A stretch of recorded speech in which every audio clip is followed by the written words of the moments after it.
Welcome back everyone to another fine Sunday here in Pokemon Unite Asia Champions League for the India region 2023. Super excited after watching last week's action. My name is Lucifer. Back on the desk with me is going to be Ocean. Ocean, how are you feeling for the second week?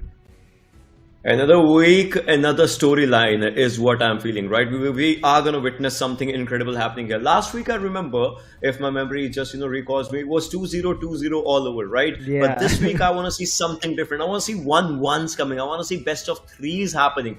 That is my storyline for this week. But then again, we'll have to see if that happens or if this week also gives us a clean sweep or not.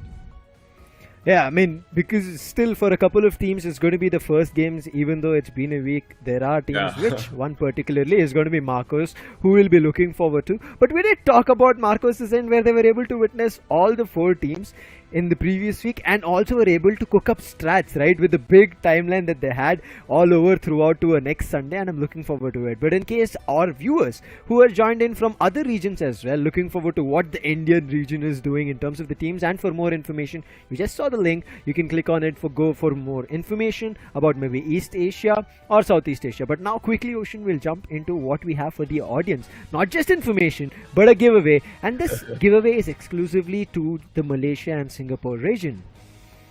Yeah, I mean, this is not for us though, but I believe for us we have the immense, amazing games for ourselves. But yeah, talking about this giveaway, everyone from those regions can just participate and get a part of them for themselves. You just need to complete a registration on Seam Elements and using the same Twitch account, and well, you will be eligible for this one.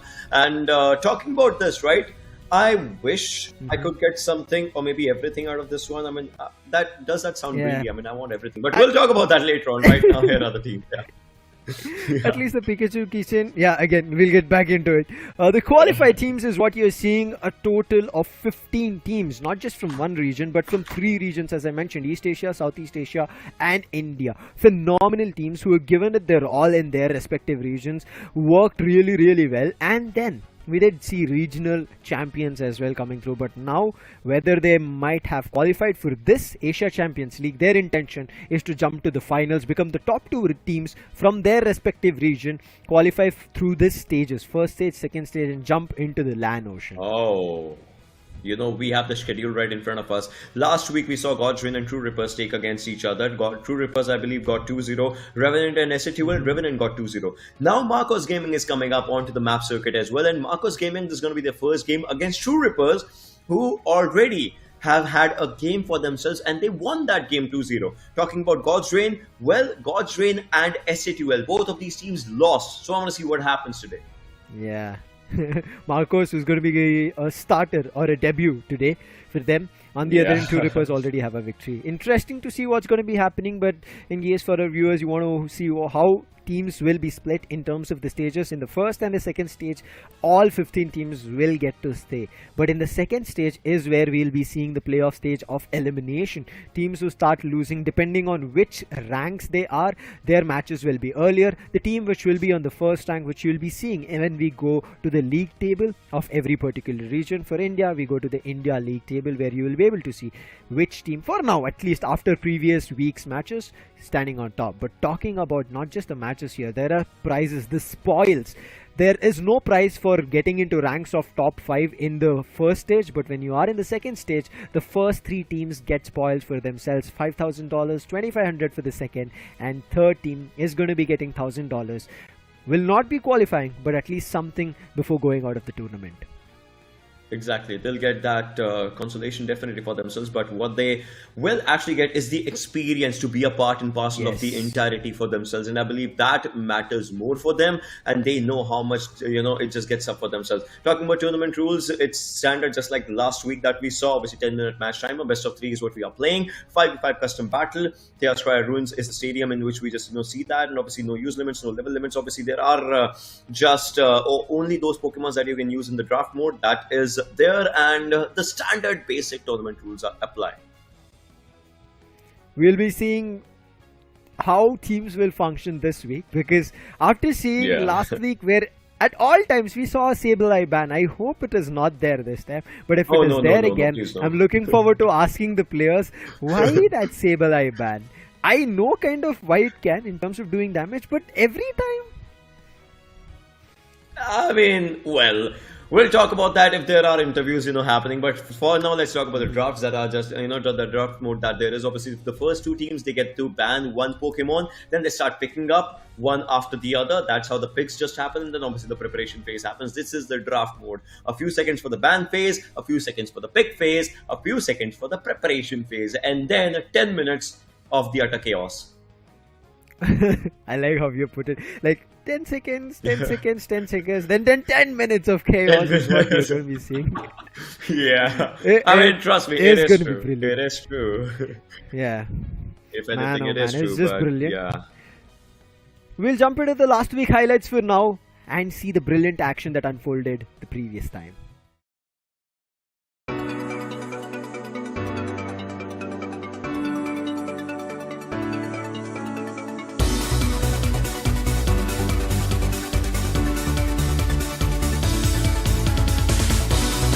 还在找这边看看他们，我再让我刷一集，拜托再让我刷一集吧。这边 poke 还不错哦。我有一个后面的，推到墙壁，顶得住吗？哇，顶不住，把杜力倒了，完蛋，情况不太对劲，而且杜力冲过头了。九尾这个位置也没有到特别好，还没说踩2个，好像要逆转了。关键的一波发出，杜力也迷路了，完了。杜力真是哇，完蛋了，出大事了。 하는데 그런 부분을 시크릿십도 알고 있고요. 자, 싸우나요? 오히려 먼저 들어간 것 같은데요. 헤론이 일단 HP가 적습니다. 근데 뒤쪽에서 두트리어가 잠만 보고 또 틀어누웠어요. 또. 진짜 즐기다 즐겨. 그러면 이거 랭크도 막 타봐야겠죠. 이게 전투에서는 어쨌든 쉽지 않은 상황이고 이게 2명이 없는 상황에서 지속들이 부족하거든요. 그래도 끝까지 희망을 놓지 않습니다. 짓밟기 쓰면서 지금 어떻게든 버텨주고 있는 하나카이긴 한데 나인테도 좀 무리해서 왔습니다. 괜찮아요. 아니 하나카가 이거 슈퍼 캐리 하나요 지금?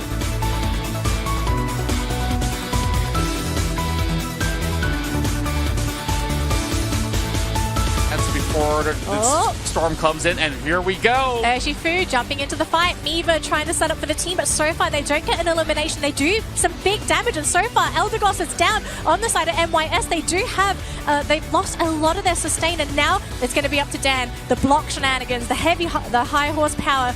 But it looks like they're taking Pokemon down. They've actually lost their Alola Ninetales. It's really down to the Dullfox to do most of the damage here. Blissey and Dullfox. Can they maybe get the steal? Because we know Dullfox, it's got one of the highest damage skills in the game. And no, they will not get the steal off, unfortunately. And now it's the Urshan. But even then, it's not enough. Because look at this. Winnie's going to score 100! Winnie! He may have just secured this game. But look at the top lane. We're starting to see those points in. The knockouts are happening. 10 seconds to go. Can Renaissance score these points? 16 from the Mammoth side. Is there any more? I don't think they can get it. 22 from the Cramorant in base. This is too close. But I actually think We gotta take a look. Who's gonna get it? Oh my word! They have done it. I thought the Cramorant.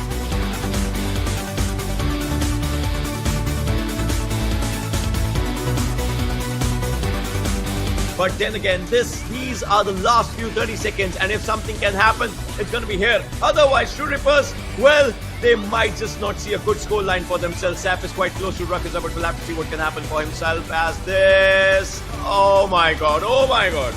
Rayquaza is super low. It's the only question, 50% HP on Rayquaza as Situel has the entire space. What will Revenant do? That's the only question. They are trying, but Revenant will they be able to take it? Oh my god, Revenant!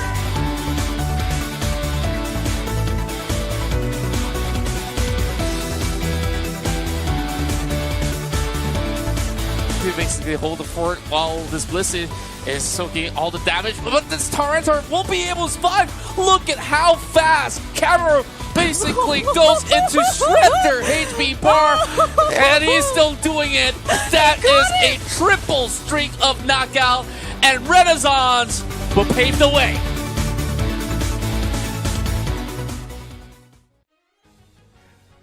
Oof. Man, that Oh my was God. one heck of chaos that you already said that unfolded last week. But after that unfolding, you see what the league's table current standings are. Yeah, definitely. As for now, True Rippers, they had a 2-0, got 3 points at the first position right now. Revenant, same story, different team, different mentality. Obviously, the champions mentality coming up from both teams. And if we talk about God's Reign and SATL, they did not have the best day that day last week. But today, I believe they would want to change that. But who will change that? That's my question, because both of them are going to be just, facing each other. So that is one thing we have to see. But Marcos Gaming, the debut in this league, we'll have to see if this one is what they're looking for. Yeah, let's hope they have a really good run as they start things off. As we did talk a lot about them in terms of they might have a lot of things written down and noted down in terms of the strat.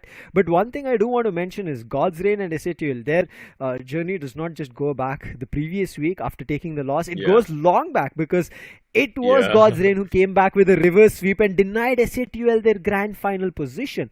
But to get to the finals here in Asia Champions League, you see, based on the rankings which we just saw, for now it is going to be Revenant as well as True Rippers after previous week's matches standing in the first seed.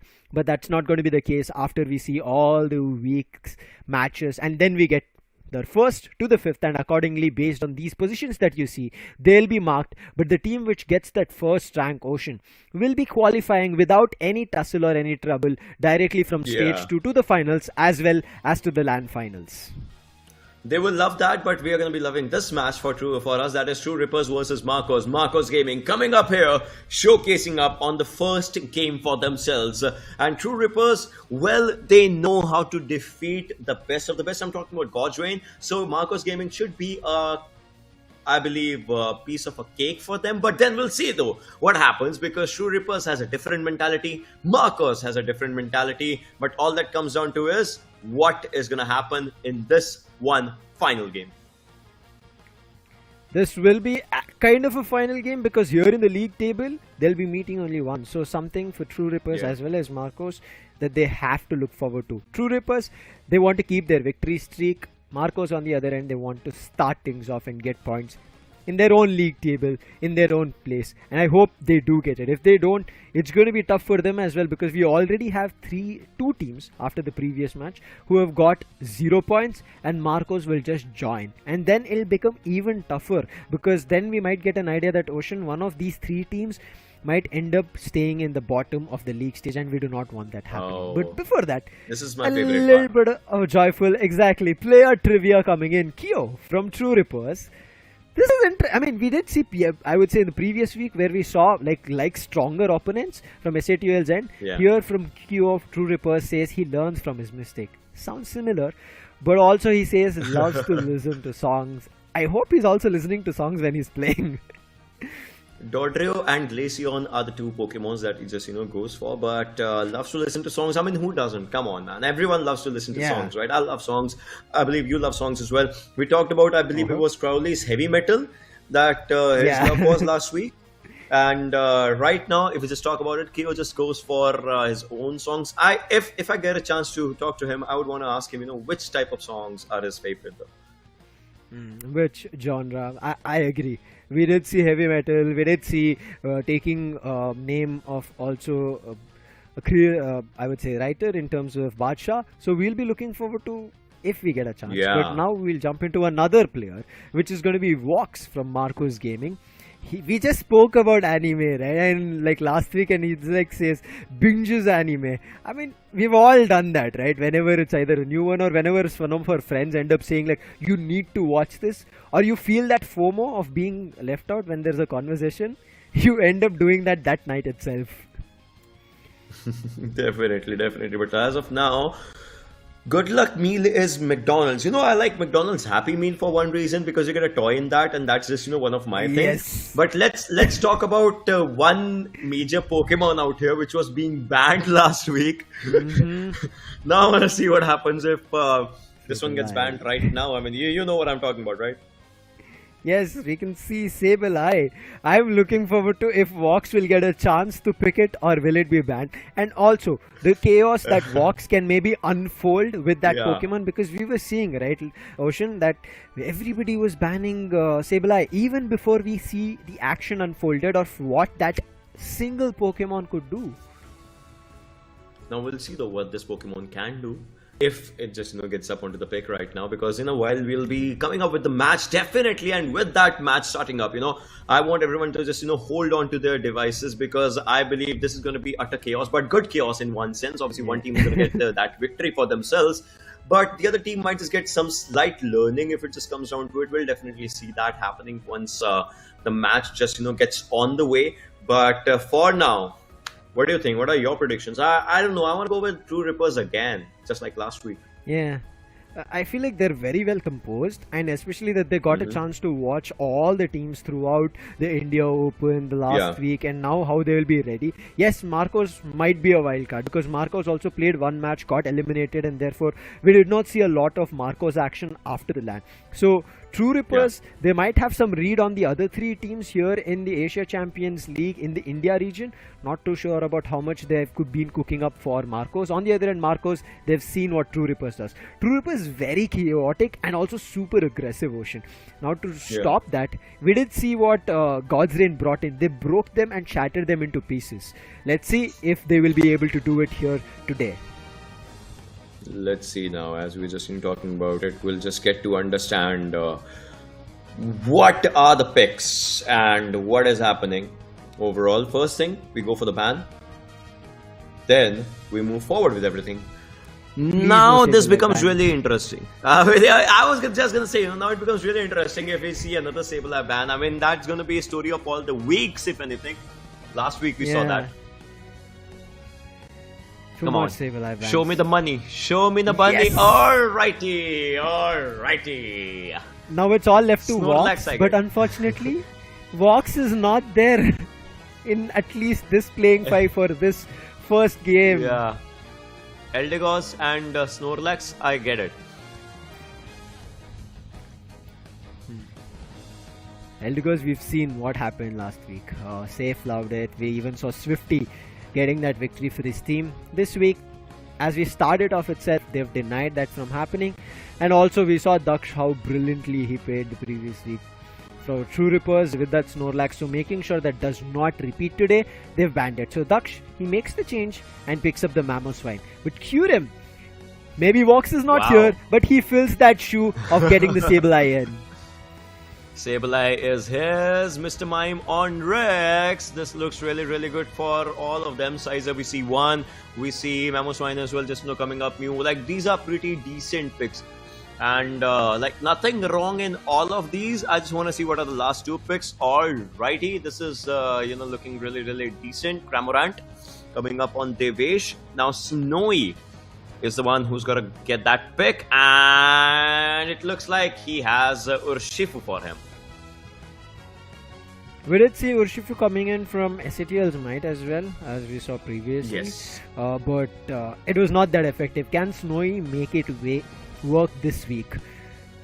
Double all-rounders, one ranged attacker and a double supporter from Marcos. On the other end, if you talk about True Rippers, they have two all-rounders, one ranged attacker, but one defender as well as one supporter. So in terms of healing as well as somebody tanking a lot of damage, they have that areas covered. True Rippers have every positions kind of held on, but the wild card here is going to be Sableye after the action we have not seen it unfolded here in the India region with Sableye.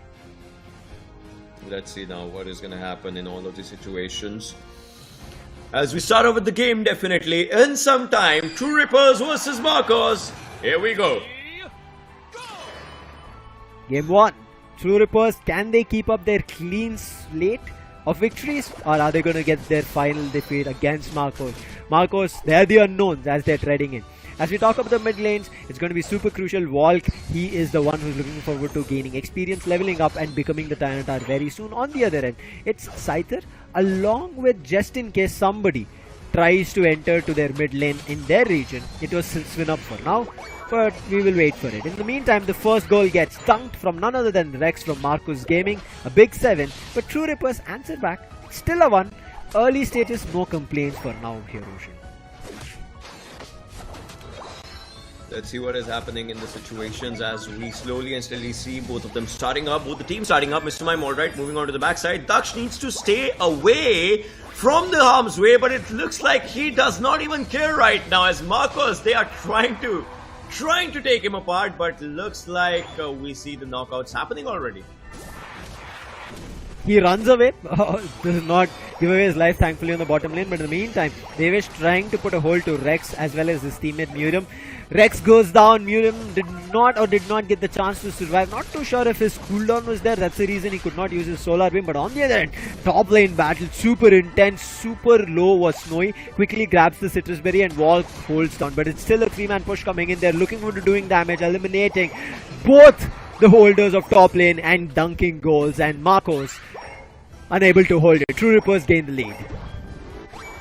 They do get the lead for themselves, but now we'll still have to see if something good is more and more coming out from this one or not. Look at that. Slowly and slowly they are just trying to get up a good hold for themselves as we just talk about it. Oh, now Marcos really needs to just start up for themselves. Look at that. Devesh already was trying. Dux just staying in that tall grass for himself. This lane is looking really chaotic, but Rex was trying to come up. Devesh is on low health, so he just needs to stay back, stay put for now. We're talking about civilized action. You saw from nowhere he swooped in, making use of his feint, and immediately jumped into the action. Back into the game is him. Delivers a knockout, eliminates Azumarill. Looking forward to another one. Eliminates the Blissey, but after that, two players, Kyo along with the right now. Pillar Swine will be looking forward to getting to Mammoth Swine. Kyo is still fighting and now only Rex is left, and then Devesh swoops in. True Rippers players stand, keep control of it. A 3 big knockout streak coming in. What a play from Kyo on the Scyther. Oh my god, this was looking really good in the situation, but look at that. True Rippers, Devesh and Kyo are on really low HP. They need to stay away from the harm's way. That they will. True Rippers, they have that advantage already for themselves. 3 minutes in this game, and True Rippers is looking really deadly. Karam, will he be able to survive this one? I don't think so. Another knockout happening. No more sneaks. This time again he went for that sneak, but did not work out. They found him, eliminated him, and now he's having trouble. So is the entire team of Marcos. One after another, they're just losing positions, losing places, as well as about to lose a goal zone. 23 more, and there is more than enough from all the players who are just dunking goals in the bottom lane. The Regis have spawned from both the top and the bottom lane.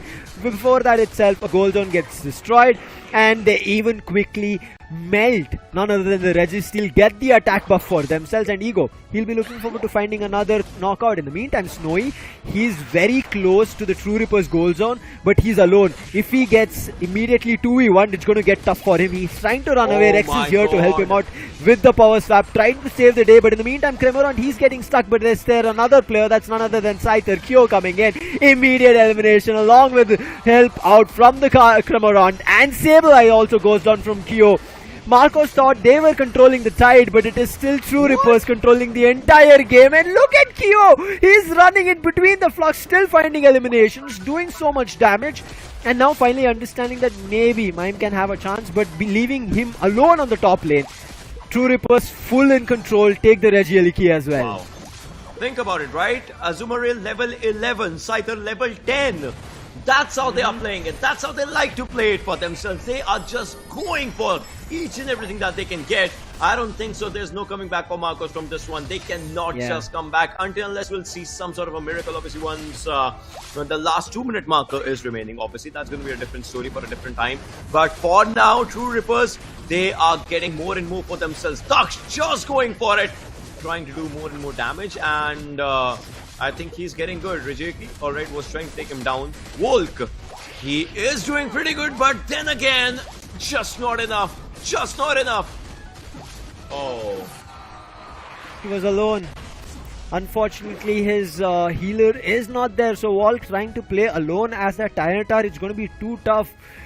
On the other end, there is the Blissey, which can help out True Rippers, and that's what is happening. Finally, somewhere, like a bright light in the deep dark cave, Marcos find a ray of hope. They destroy the top goal zone. After that, find a knockout on the Azumarill, who was causing trouble. But Devesh, understanding that he does not need to swoop in for a battle, he just needs to level up, gain experience. He's doing that, making use of the mid lane for now. But in the meantime, Kyo is still there. He eliminates Kyurem. Volk back in. He has that ancient advantage, along with Rex also coming in. And now Marcos are looking looking forward to somehow taking this Registeel away. But in the meantime, Kyo is already back into the game along with his 4 players who are pushing together, and looks like Wall can be eliminated along with his helper. That's none other than Rex. There is Snowy as a savior here, but looking at 2 players already eliminated, I don't think Snowy can survive for long, but somehow he eliminates the Mamoswine. And in the meantime, before Curem could come in, a good steal, I would say, coming in from Snowy on the Registeel, but that is of no use because all the players got eliminated and sent back to the base.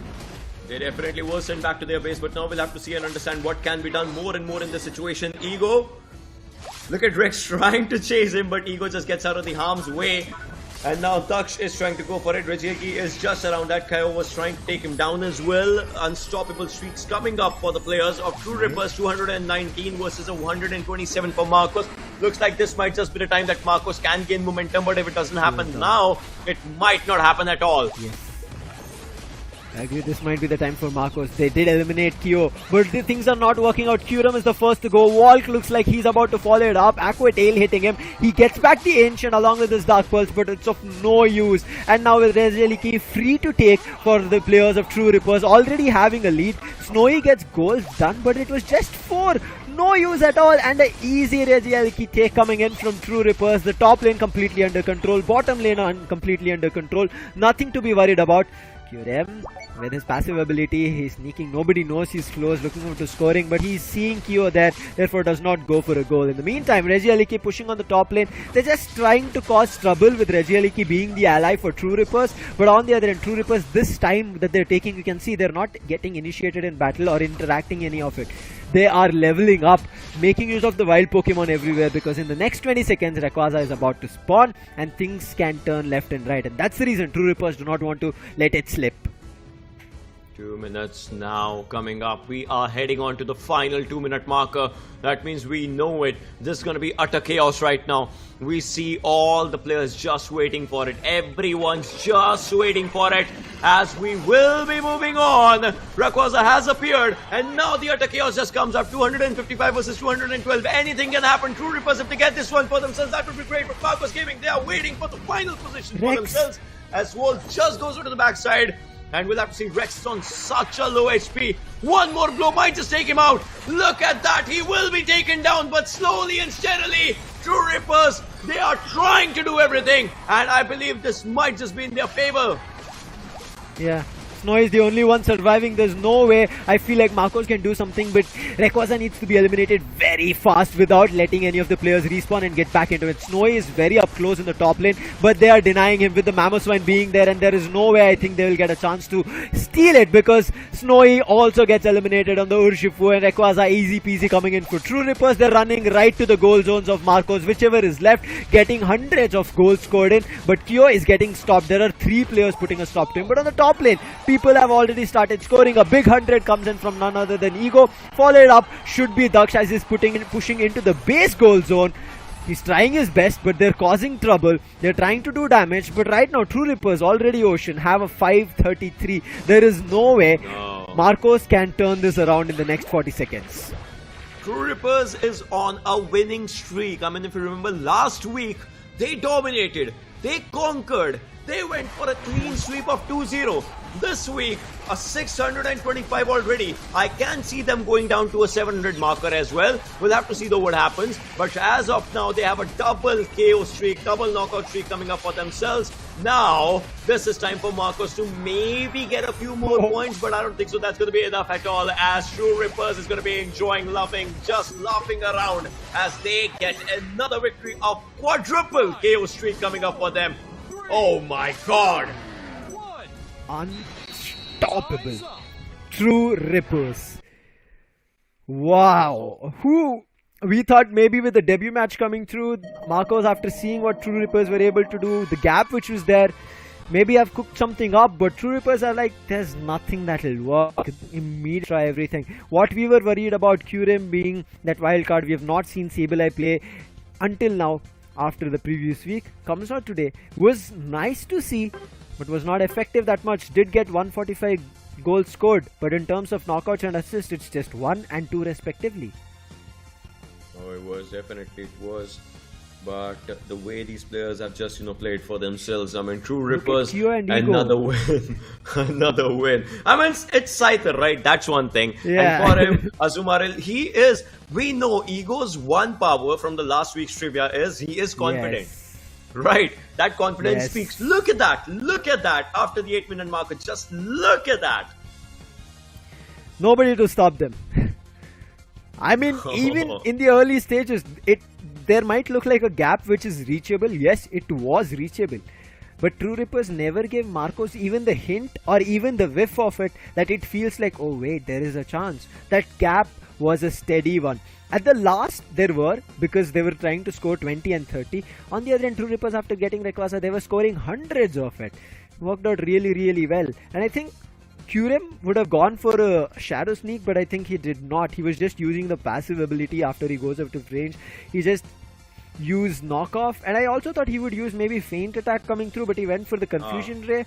So I think in terms of the moveset, it was a little bit different, but I would say Volk, we would have seen a lot more coming in from him in case there was a Blissey. Because you saw, right, the Tyranitar was of no use, even though Dark Pulse is there, even though Ancient was being used, but nobody to heal Volk. I mean, that's one of the things that just, was issued out to Volk, and that became a big issue for him. But let's talk about True Rippers' mentality. Look at that. From 8 to 10 minute marker, they had so many points secured for themselves, so many goals secured for themselves. Plus their start, that early start for the first 2 minutes, right? That just showcases how they were playing 99 to 44. That definitely just showcases. I want to see the opposing team as well, the way they played, because their first 4 minutes is them staying at 44 points. Not even 4. I believe it was 4 minutes 20 seconds. Till that time, they were at 44 points only, and there was no change. This initialization and that ending execution is something that matters in this game. If you are doing that in the rightest way, then yes, you are putting a pressure on your opponents as well. But if you're not doing that, it just becomes a mental pressure on yourself.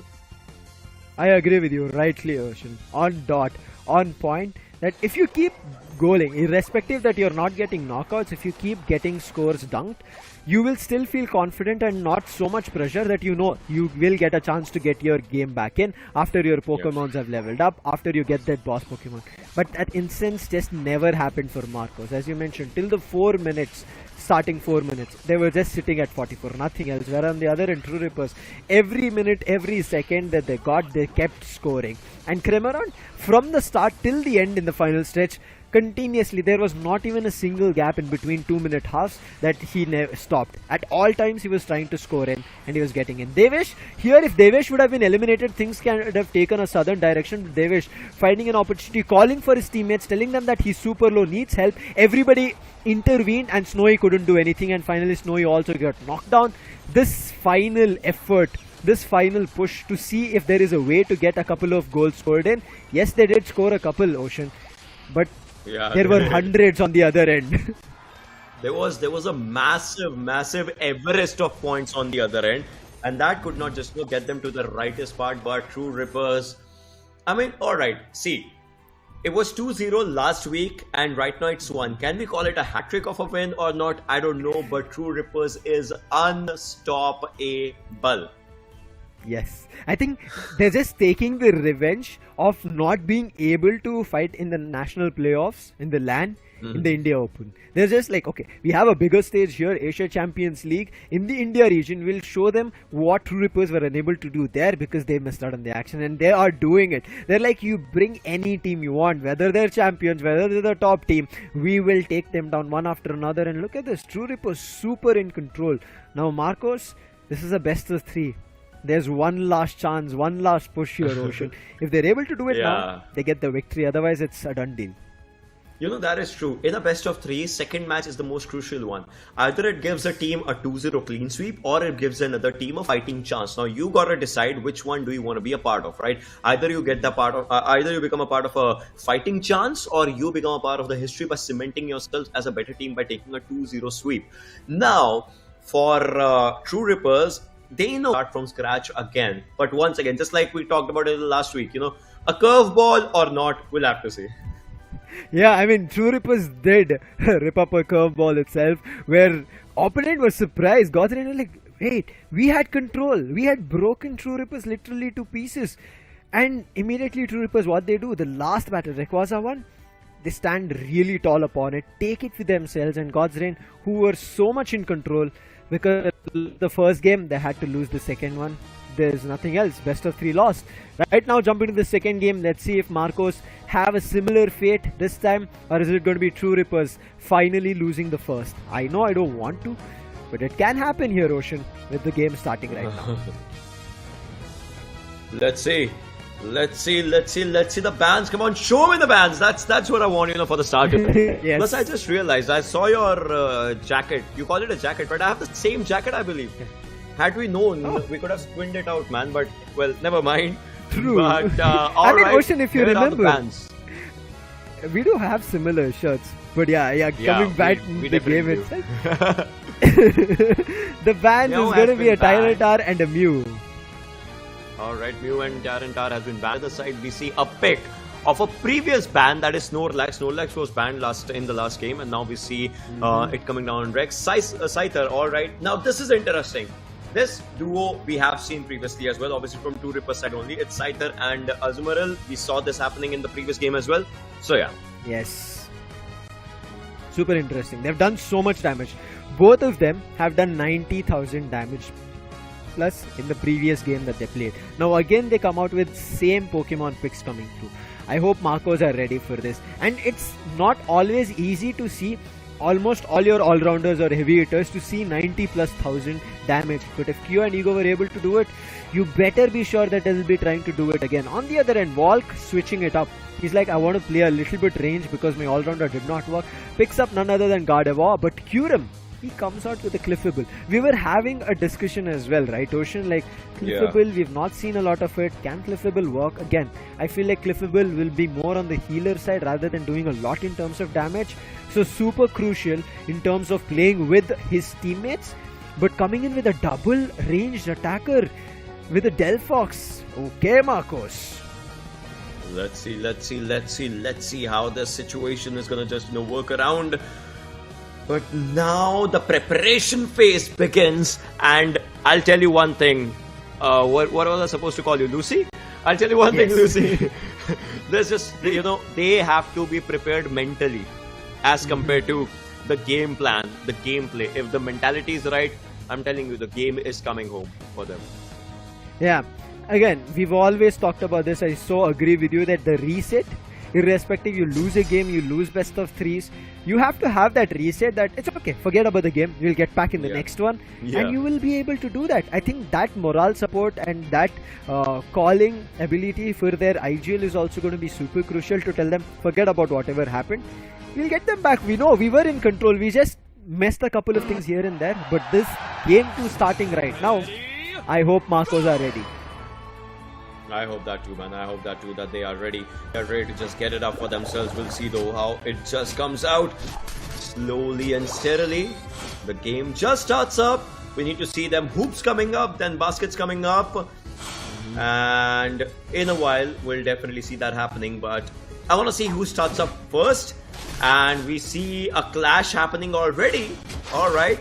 Karam just coming up on Ego, and Ego is unfazed. Obviously wants to come up with a good start, and that is his good start. It looks really, really good. He was about to take out that AS energy from the wild Pokemon and the experience, but Cliffable put a stop to it. In the meantime, safe. He also got a couple of AS energy scored, but look at this, a brilliant light screen and immediate confusion coming through, but it did not do enough damage, and Rex is on the chase. He wants to find that elimination, knowing that he's a defender. Rex can take a lot more damage than I would say the Mime can push through, and you saw what just happened, a knockout. Oh, Kyurem is on low health as well. Alright, just regains it a bit, but on the other side, True Rippers once again, 20-41. Now I told you, first two minutes are really, really crucial. And True Rippers, they have a good number. Not much though, 23 lead, but still that looks pretty decent. But now True Rippers is looking really brilliant as they are going for it. Another one coming up, 50 coming up for True Rippers with that +7 happening for them. And now they just want to keep on going for it. 18-71. Alright, 68-71, 73. True Rippers is unstoppable again. And the deadly duo is Ego and Kyo. They're on the top lane, they're eliminating white Pokemons, they're eliminating Pokemons from Marcos' end and just doing damage. Devesh about to be knocked out. Volk with the help coming on the side shock, and Rex again looking forward to an elimination safe. Can he be eliminated again? It's 3 Pokemons on 1. Safe trying to run away. The ranged attackers are doing the damage, but ooh, the save coming in from Daksh on the Pillow Swine right now pushes the players back from Marcos, but I think they were about to find an elimination.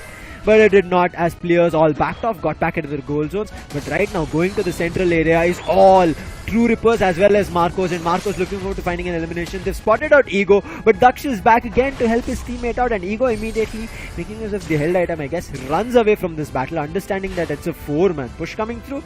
Gives them the necessary space and gets himself some space as well. Urium just staying onto the back lines right now, which looks pretty decent for them. Frozen, or Snowy, sorry, onto the back lines as we just look forward to it. But this is the issue, right? Marcos is not getting a heavy breathing space for themselves. The players either are being isolated, the players either are just staying away from each other, and that is taking away from the essence of Pokemon Unite. The essence of Unite, I would say, that they are not playing together as a team as of now. Every time True Rippers catches someone, they catches him solo, they catches him off guard, and that just becomes a big issue. Yeah, Marcos think that maybe they've pushed the players back and maybe True Rippers will now go back to their bases.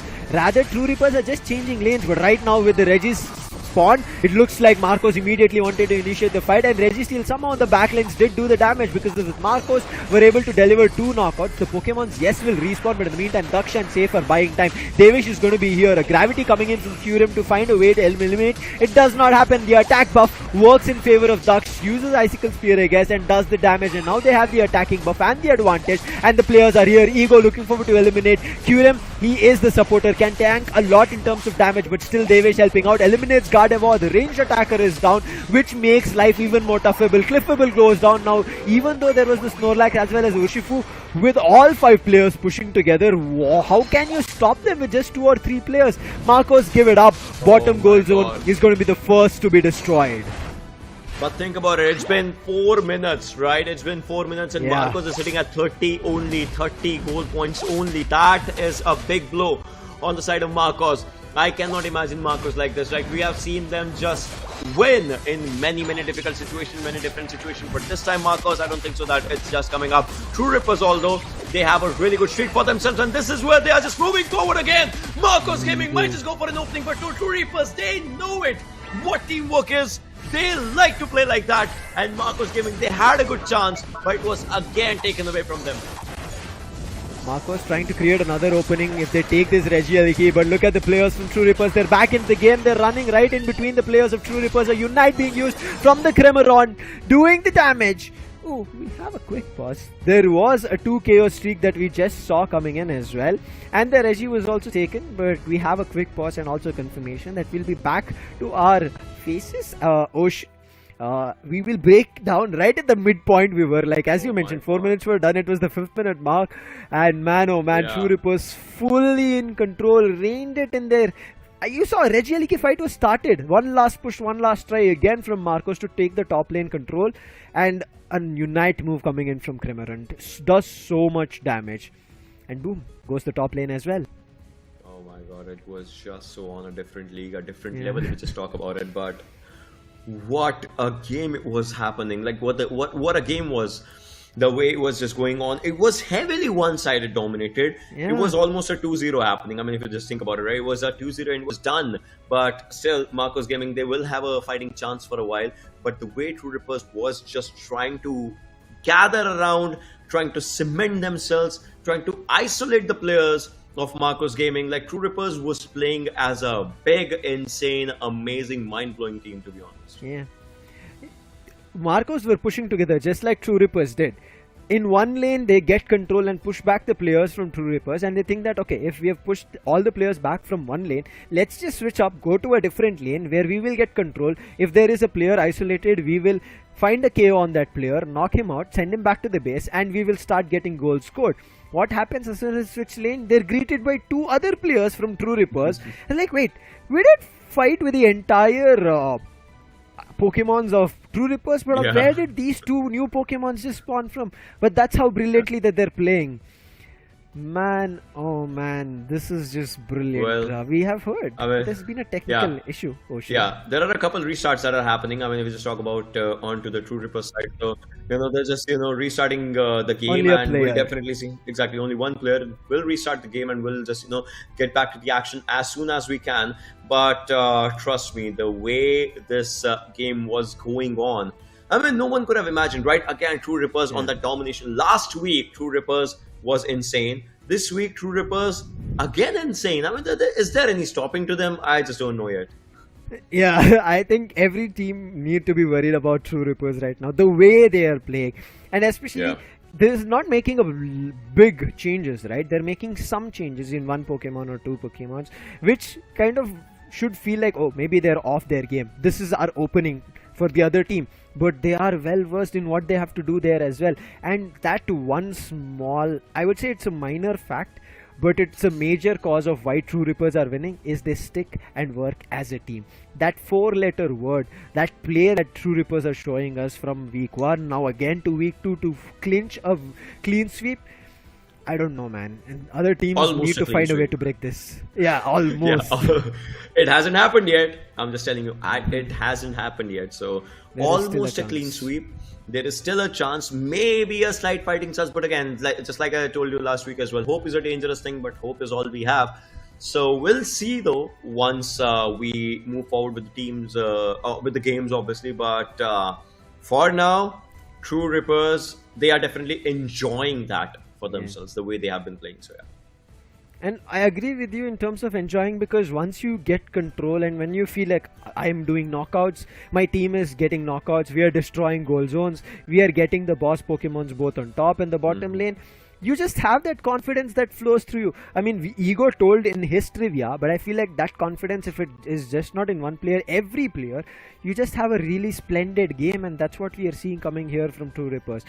Marcos do have a chance. Again, we have seen them that they were able to deliver a couple of knockouts, not heavy ones, not huge ones. They tried to take the boss Pokemons, but they were immediately overthrown from True Rippers.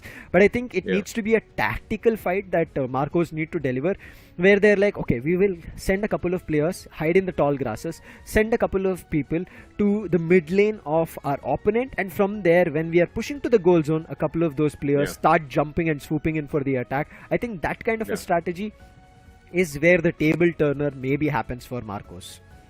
Definitely, that is one of the strategies that can just happen up for themselves. But we'll definitely have to understand what moves forward. Obviously, 5 minutes were remaining, if I'm not wrong. That 5 minutes would have been crucial. Obviously, in the last 2 minutes, we would have seen something different happening if that would have happened. But again, that might just be happening in some other multiversal line. For this one, we have this scenario only that we are waiting for the player to just come back again into the game and just be a part of whatever they were doing. Or we'll see though how the game just pans down. But we obviously have another match, I believe, after this one. Just like last week, we had 2 matches. So we'll see what happens in that match as well. I believe that one is Godtrain versus the City Well, if I'm not wrong. Yes, it is Godtrain versus the City. I would love to see what happens in that match as well, because both the teams, they have had their own share of losses, right? So we'll have to see which team just wins it up for themselves. So that is one match. This is one match happening, and overall, all in all, it's actually a good one, to be honest. Yeah, I mean, this week even looks better because you're finally getting a good, I would say, unlock of achievements, or unlocking the overall league table, where you get an idea of where the actual rankings will be at the end of the day. On week 1, we saw 1-1 on the 2 teams because they were the only 2 teams, but today we'll finally see some changes. Teams gaining a lot more points. Revenant not playing this week. They're sitting and they're enjoying what is happening for the week. So for them also, it's steady time. Work whiteboard as they rework on strategies to see how they take down True Rippers, because of all the teams, True Rippers are looking like they're the dangerous ones. They're the ones that you need to find a way, need to break the gates open, where you're able to just score goals. Maybe not even knockouts, but still get that goal scored. True Rippers are always denying their opponents, as you rightly said, right, in the first game as well. First 4 minutes, one team sits at 40, 50, that's all. There's nothing that they exceed from there. On the other end, True Rippers themselves, triple digits, not just at 100, they push it to 200s as well. And there is nothing that the opponent team was able to do. I mean, there was definitely nothing that they could just do in all of these situations, but the way they have been just trying to force themselves, the winning teams have been trying to force themselves on the other side. It definitely showcases that this seesaw, this is sort of a seesaw, right? It's being just taken down on one side. I don't know what's happening to my hand, but yeah, it's been taken down to one side only, and that just showcases the immense pressure that one side is putting onto the other side, and the weight of the seesaw that one side is just taking on for themselves. That definitely showcases the kind of competition that they are bringing onto the table. And this competition, I mean, trust me, it is one-sided for now. Yeah, for now. And for this to change, I feel like, Ocean, we need to see the Gardevoir and the Delphox picks that Marcos have made. That needs to work. We have seen that the Delphox and the Gardevoir, they're trying to work together, but it has not happened. But for now, we have an idea and also a confirmation. The issue has been resolved. We are jumping back and resuming the game from where we paused. And it's still none other than True Rippers, at least with Regieleki, another ally with them. And as soon as the Regieleki wanted to sit on the top goal zone, the goal zone gets destroyed because there was not a lot of goals to be scored. It definitely looks pretty good for themselves if we just talk about it right now. And we are slowly and steadily moving on to the marker of what we were talking about, 182 versus 53. True Rippers. Oh, he was really struggling though. But now it doesn't matter. But still, I want to see what Marcos can do. I mean, in terms of level, if we talk about it, there is one player from True Rippers, that is Daksh, who's still not at double digits. We will eventually see. But on the other end, Marcos, majority of the players are not at double digits. So it's still an upper hand and a win-win for True Rippers. And look at them, hiding in the tall grass. There's a sneak attack coming through. True Rippers somehow trying to hold the stumble off. Gardevoir with the Unite did get one knockout, but that's all. Immediate answer back coming through. A block was there trying to eliminate Daksh here, but Daksh is still surviving. In the meantime, Kyo on the other end with that Scyther trying to eliminate these players from Marcos, which is Snowy and Rex, who are trying to push, but Rex, because of that, after getting that knockout, Kyo will be back trying to get that Citrus Berry and will heal himself. That's all. Safe in the meantime after respawning is back into the game, but in the meantime Marcos, the bottom lane push, the bottom Regiboss push worked for them. They get the Regi steal and have the attack buff, but they still don't have to be worried about getting into this battle because they can quickly change lanes, because in the next 30 seconds, Ocean, we are seeing the Regieleki on the top. Definitely are seeing Regieleki on the top in all these situations. 222 points for True Rippers. That should sound lucky, but we'll see though how it all just happens out and around in all of these situations. Daksh, Devesh just trying to figure out everything for themselves, and it looks like they're going to be enjoying each and everything. But Marcos, I believe they are going to get a few more points. I believe they can go for a few more points, but no, True Rippers is coming up quite close to them. And this fight, this might as well just lead to a different scenario, but look at that, Regieleki is here.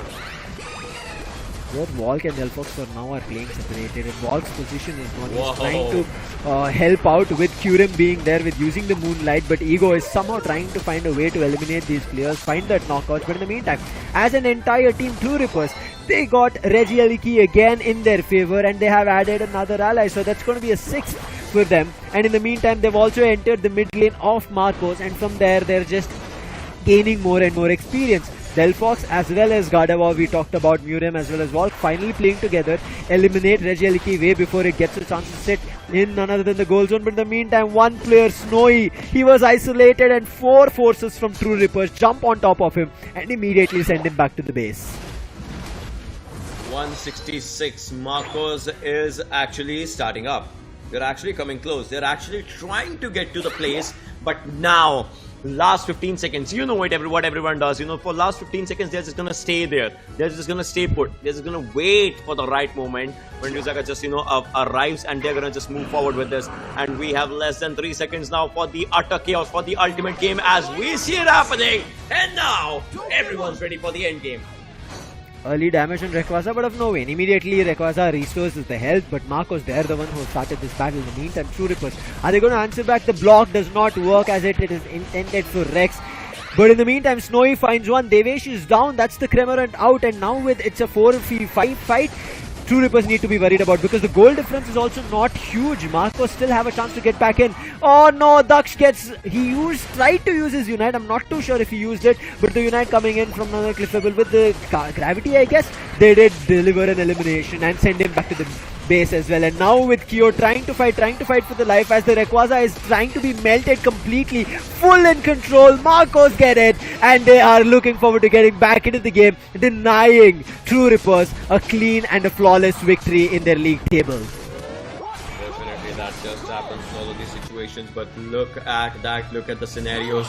Marcos, they have a lead for themselves. Marcos wanted this. Marcos is getting this. I mean, this is where they're enjoying it. 1-1 might just happen right now. I mean, nothing can just take away from their side. True Rippers, they are just stuck at 222. This number was supposed to be lucky for them, but all the luck just ran out as Marcos comes up with a 560 bomber. 660, you can just make that for themselves. 700 plus is where they are. True Rippers, there's no coming back from this one. They know it, but what else can they do? That's the only question, as they can just try and stay put for a while, as Marcos is just gonna enjoy this. Big Unites. They knew True Rippers will try to go for either a bottom or a top lane push, make one final last effort to get a couple of goals scored in, and they had ready their Unites. And immediately look at this, KO also gets eliminated. Gardevoir comes, huge wall, gets a 2 KO streak for himself, and on top of it, Cliffable also helping, eliminating none other than Ego.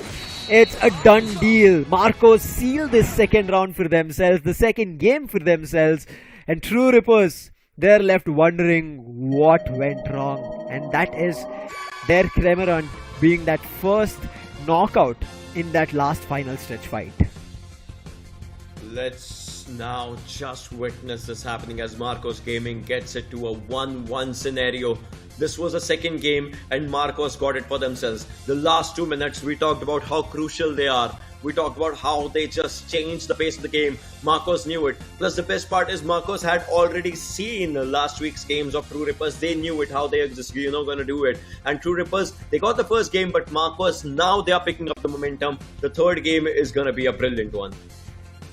And Ocean, they knew one thing that True Rippers do not function well in is if you separate the players, and that's what they did. First Devesh, then separated Daksh, then Safe, and one after another every player got separated. Kyo got separated, Ego got separated, and the entire team got knocked out. And therefore, it is a done deal. But Kyurem, we did talk about this. Cliffable is very crucial for healing. Constantly Kyurem, especially with using the Moonlight in its moveset, was constantly trying to heal the teammate, and I think that's where it worked. And when Volk and Murem, that was Gardevoir and Delphox, joined hands together, magic happened. Things just worked out really well. We see the Psychic coming in as well as the Psyshock. On the other end, I think Mystical Fire is also what we are seeing. So Murem and Volk playing together, and then we did see Block from Rex, which kind of did not work out as it is intended to, but they still made it work because True Rippers gave them that space. Definitely did. They definitely did give them the space that they needed, that they wanted for themselves. But this is the final stretch time in which we were just discussing. From 166, they ended it on a 700 plus note. Like, think about it. This was good. And from 6-minute marker, True Rippers was just at 222. Not even a single point conceded by them. Look at this. The scoring chart that we are seeing from 0 to 6 minutes. Wow!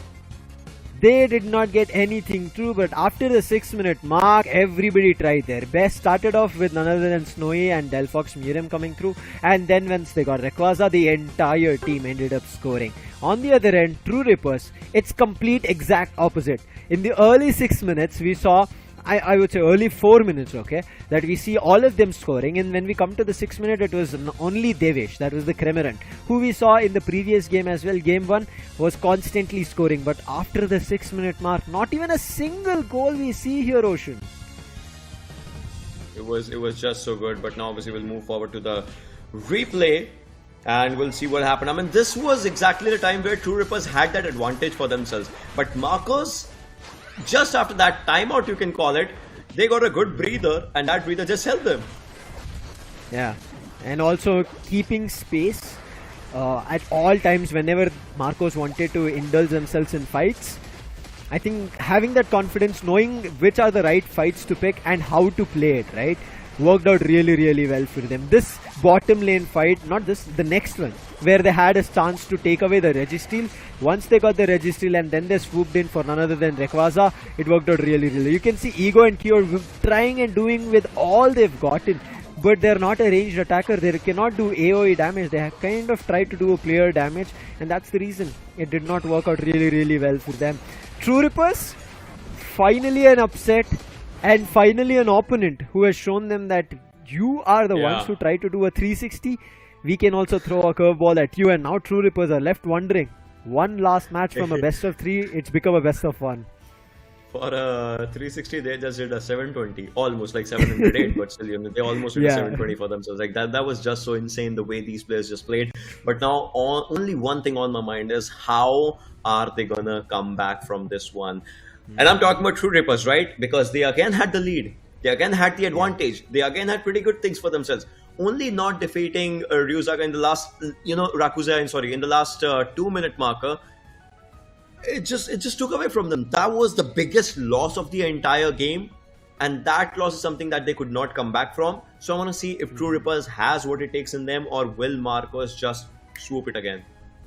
Yeah, Marcos, now they've gotten the confidence. They just needed that scoring as well as that confidence that they're able to get into fights. They're able to command the fights that they want, and I think it just worked out really well for them. Now with getting one victory for themselves in at least a game, they have the third game here in this best of 3, and they know they stand a chance to deny True Rippers of their point, deny True Rippers of staying on top by giving them a loss and losing their first rank, and Marcos will be getting their first position, or first points I would say, at least in this week. Jumping into the last game, you're going to be seeing the final draft phase coming through, but before that it's going to be the ban. What do you think? Is it the Gardevoir and Delphox ban that we end up seeing from True Rippers, which affected them a lot? Maybe not. But then again, maybe they have a different strategy for this one out of the bag. They might just, give up the curveball that we were just talking about. But for now, let's see what the bans are. Obviously, in a couple of seconds, we'll definitely see that. Here, Sky, obviously, we know it is going to be the draft pick. But there it is. Alrighty again. It's going to be an Eldegoss as well as a Mew ban that we are ending up seeing. I'm not too sure because Marcos played Clefable, and denying them of Eldegoss, I know, especially with the Unite, the Cotton Cloud Crash coming through can do a lot in terms of damage, and maybe even steal away the Rayquaza, which has happened in quite some games that I've seen. Maybe not in this, but Marcos do a big thing. Understanding that True Rippers, Devesh can come and swoop in with the Mew, bans that. And with Rex, who already played a brilliant Snorlax, was there for the team, picks it up, and same goes is going to be Kyurem. He brings back the Clefable. Safe on the other end, he picks up none other than Blissey. Now we see a Sizer coming up as well, I believe from KO, and he likes to play that. Alright, we know that he likes to play that only. Devesh on the other side, we saw this happening Delphox in the previous game as well. We are seeing this in this game as well. Now we'll have to see what Marcos is going to pick from their side in order to just maybe equalize or do better. Although, alrighty then. Now, after the picks, I'm looking forward to what they're going to be changing new. Snowy and Volk still the same thing. Is Murem also going to stick on the Delphox? But on the other end, Devesh has bought in a Delphox of his own. I'm interested of how this is going to counter. On the other end, Daksh could not do a lot in terms of the Mammothman that we saw previously Ocean, but can Daksh do it this time in this game? Ego on the other end, he's like, I've had enough. Now I have Blissey on safe, and Blissey and a combo with Thanatar works very well, but Murem, he's here to change the game. He brings out none other than the Dragapult, newest addition here in the Pokemon Unite family, a new Pokemon, and I'm looking forward to how it works out here. Are True Rippers ready for this new Pokemon? Dragapult, the newest addition, is here. We still have to determine, in what ways it can change the game, in what sense it can change the game. We'll definitely take a look at that in a while. But right now, True Rippers versus Marcos, this is what we are witnessing. And this is what we are seeing. This is the final game, as both of them have had a 1-1 share for themselves. The best of 3 has taken down to the third one. So let's see what is at stake. Stake is of points. True Rippers, for them the clean sweep that has been denied, but at least their victory streak can be kept alive. On the other hand, Marcos, this is their debut. Looking forward to closing it with their first victory right here in the Asia Champions League for the India region. Things start off between both the teams this third game, and this time, previously we saw Delphox going into the mid laner, and this time it's going to be none other than the Dragapult. On the other end, as usual, True Rippers send Kyo on that Scyther to go for the mid lane. Slowly and steadily, they are definitely trying. As we still have to see. Alright, we saw that. Marcos comes up with the first goal for themselves, which is looking really good. Snowy, okay, looks pretty decent. Daksh would not want to be in the harm's way though, but I believe he is in the harm's way. Gets a couple of damage on for himself. And look at Rex. He will go to his own teammates. Rex did use XP, the potion that he had, and then tried to eliminate it. But the savior was there, so this is what we have always seen from True Rippers, irrespective of what level their teammates are, whether they're low, whether they're still small, they still try to help each other out, at least by doing some kind of damage, and especially having a ranged attacker. They did save Daksh, but Daksh, he's still a teeny tiny swin-up over there. He needs to look forward to it. His teammate as well, Devesh, he's also teeny tiny. But for now, it looks like we are going to be seeing a top lane tussle happening with Snowy, who initially also started the goal scoring. More AOS energy gained here from True Rippers because they had 3 players, but on the other end, 3 players were there from Marcos as well, but they were unable to get the experience as well as the level up because of the wild Pokemon. Oh, this is looking really good though. We'll go for the goal. In a while, 11-9 is the score line for now. Staff was trying to do it. Oh, that is looking good now. Snowy, he knows it. He knows it. It's his composure. But now, for some time, I believe this game is going to be on a slot zone for a while. It's going to be a slow-paced game. I mean, everyone knows that they cannot make mistakes. But now, Rex, okay. As you said, yeah. It'll be back and forth a little, but we're going to be seeing sometimes heavy damages coming in. Snowy hiding in the tall grasses, wanted to take down Safe, but understanding he's a supporter, he'll be able to take a lot more damage, and before he takes or knocks him out, it'll take time, and his teammates can get closer. That's what happened. Both the players, they get back to their goal zones, but right now, why they're hiding, you might think. They're waiting for the wild Pokemons to spawn again and go for the tussle, but Snowy! Oh no! Snowy? Oh, he was just getting ready.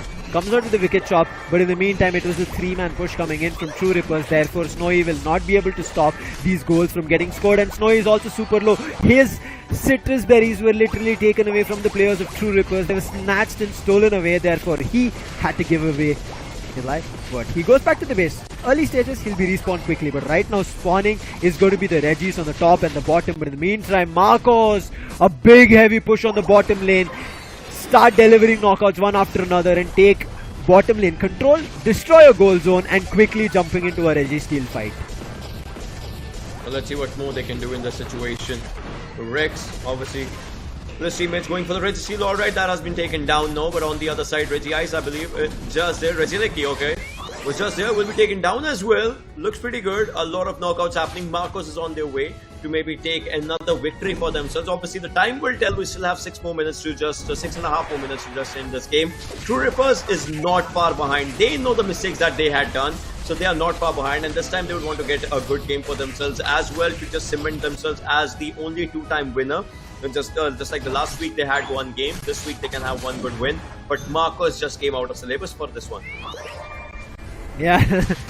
They're unable to figure out what to do. Players from Marcos are hitting in every direction.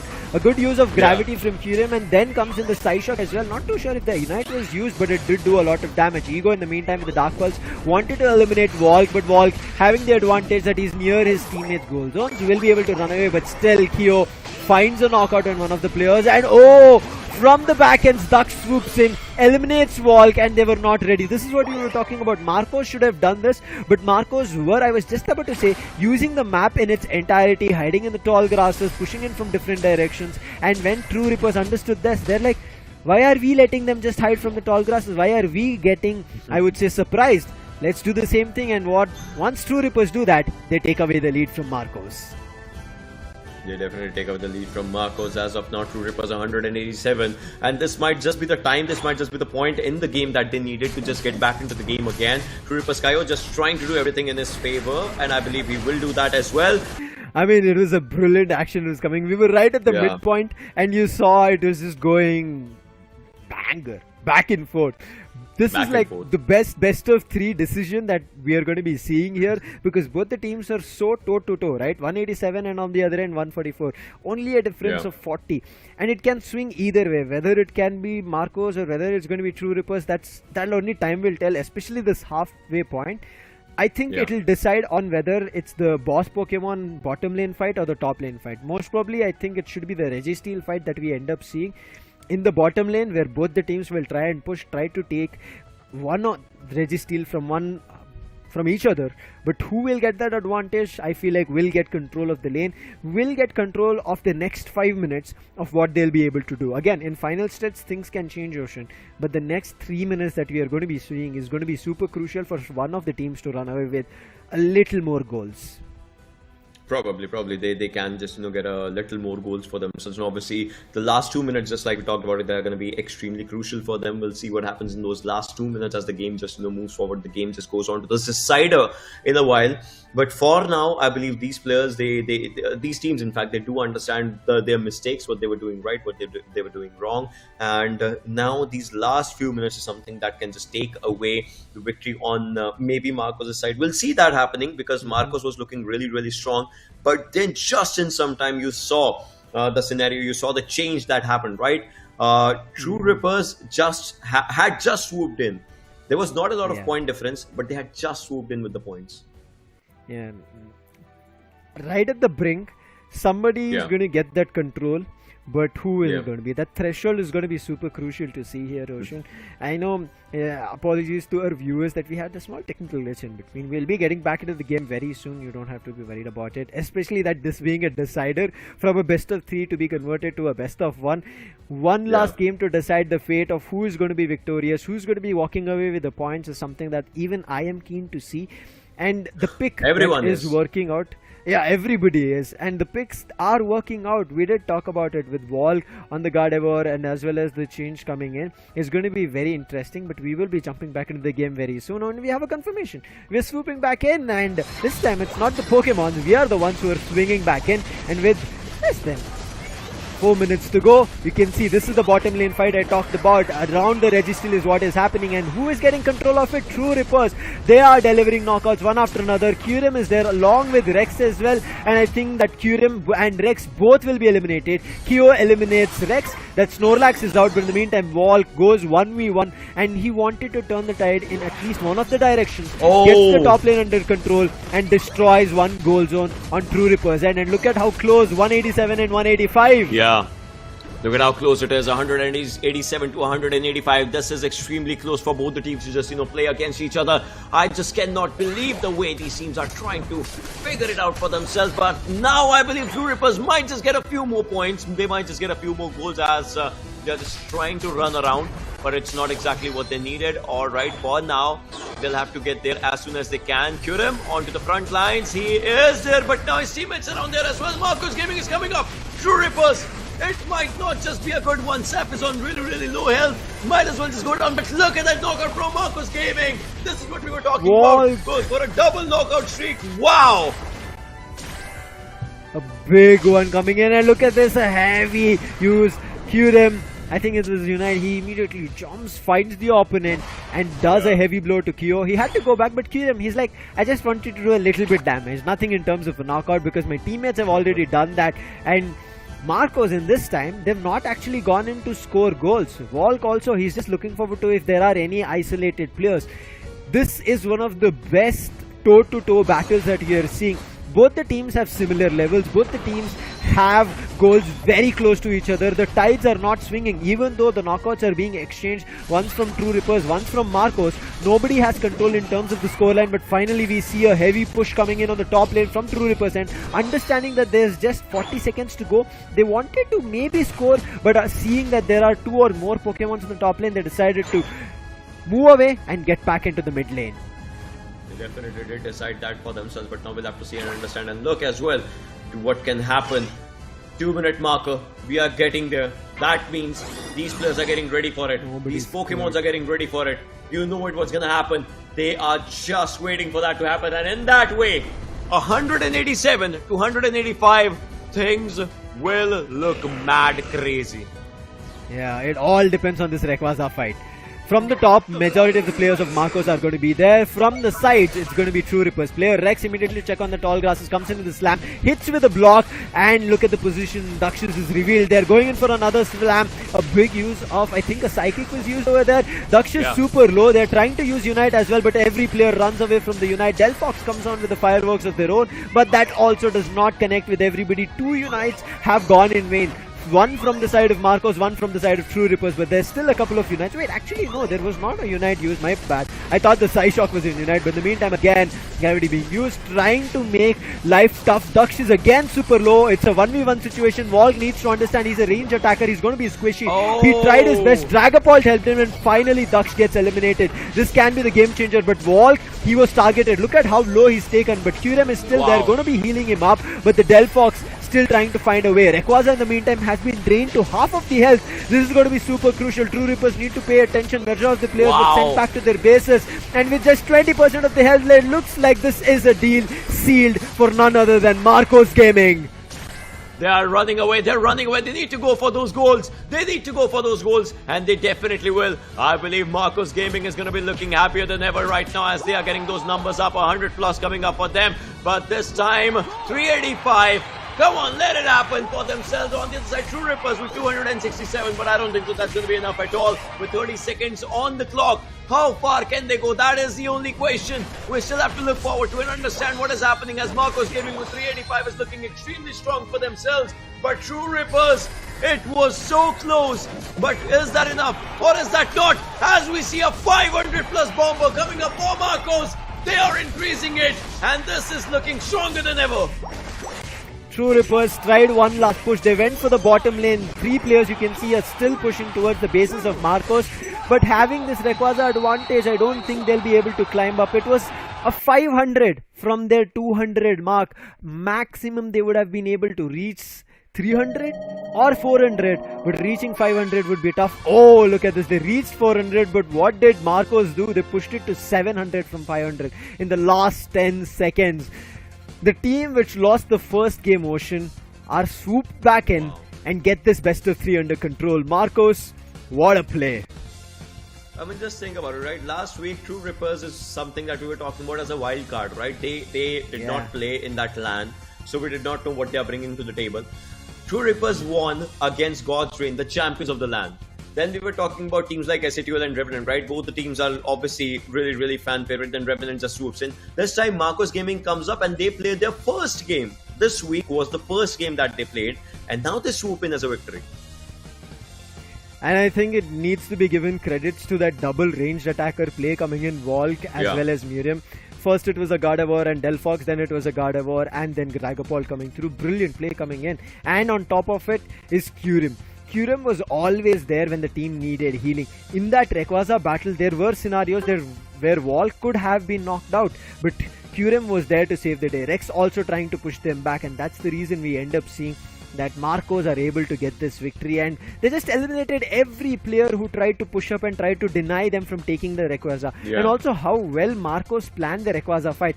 They knew which players can take damage, tank it upon themselves. They sent them to the Rayquaza pit, told them to fight. The other players were surrounding the Rayquaza pit and trying to fight with the players of True Rippers and sending them back to their bases.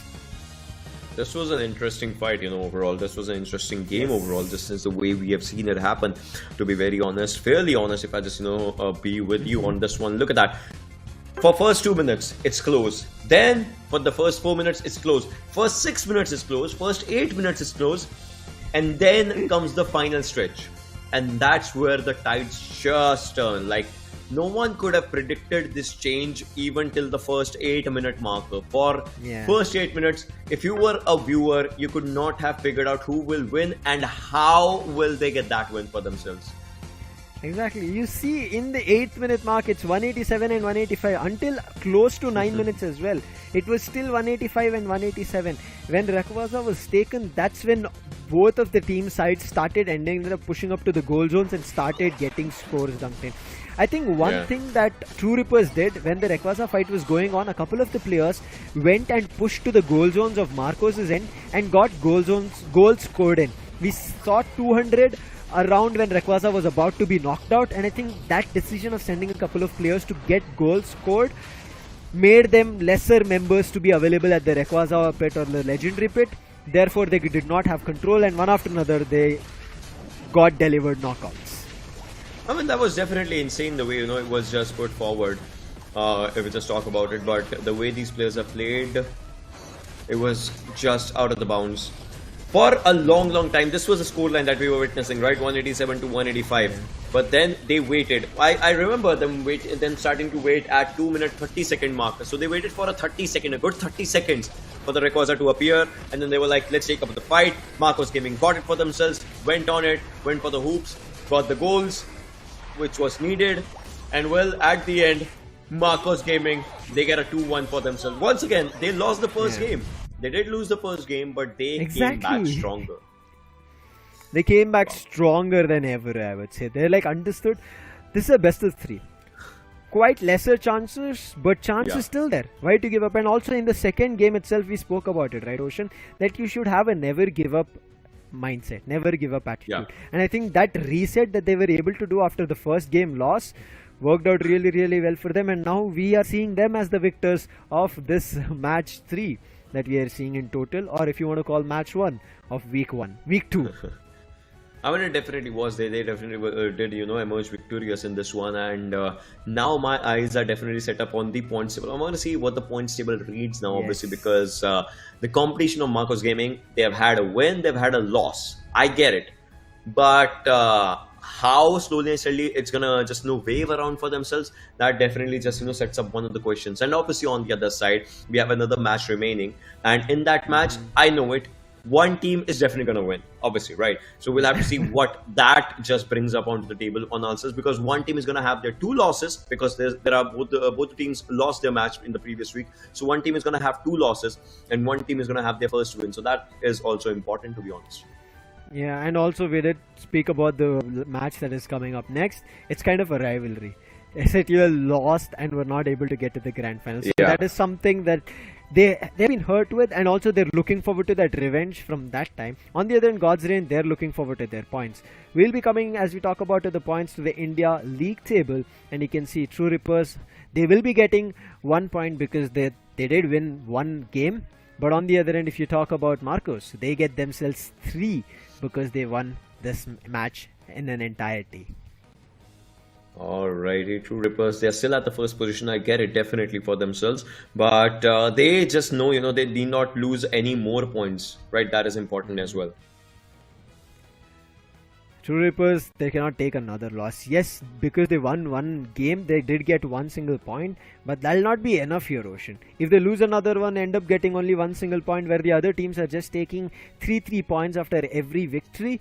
Immediately, see, just imagine if Marcos, this was their second game, this was their second victory, they would be at 6 and they would have immediately taken away this first position from True Rippers. And True Rippers, they would have been left wondering, we have to start winning our matches.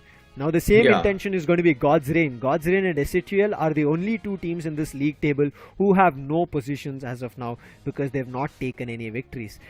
But at the end of the day as well, because one of the teams will be taking a loss, it's going to be one team, either God's Reign or SATL, getting 3 points for themselves and joining rank number 2 at the end of week 2.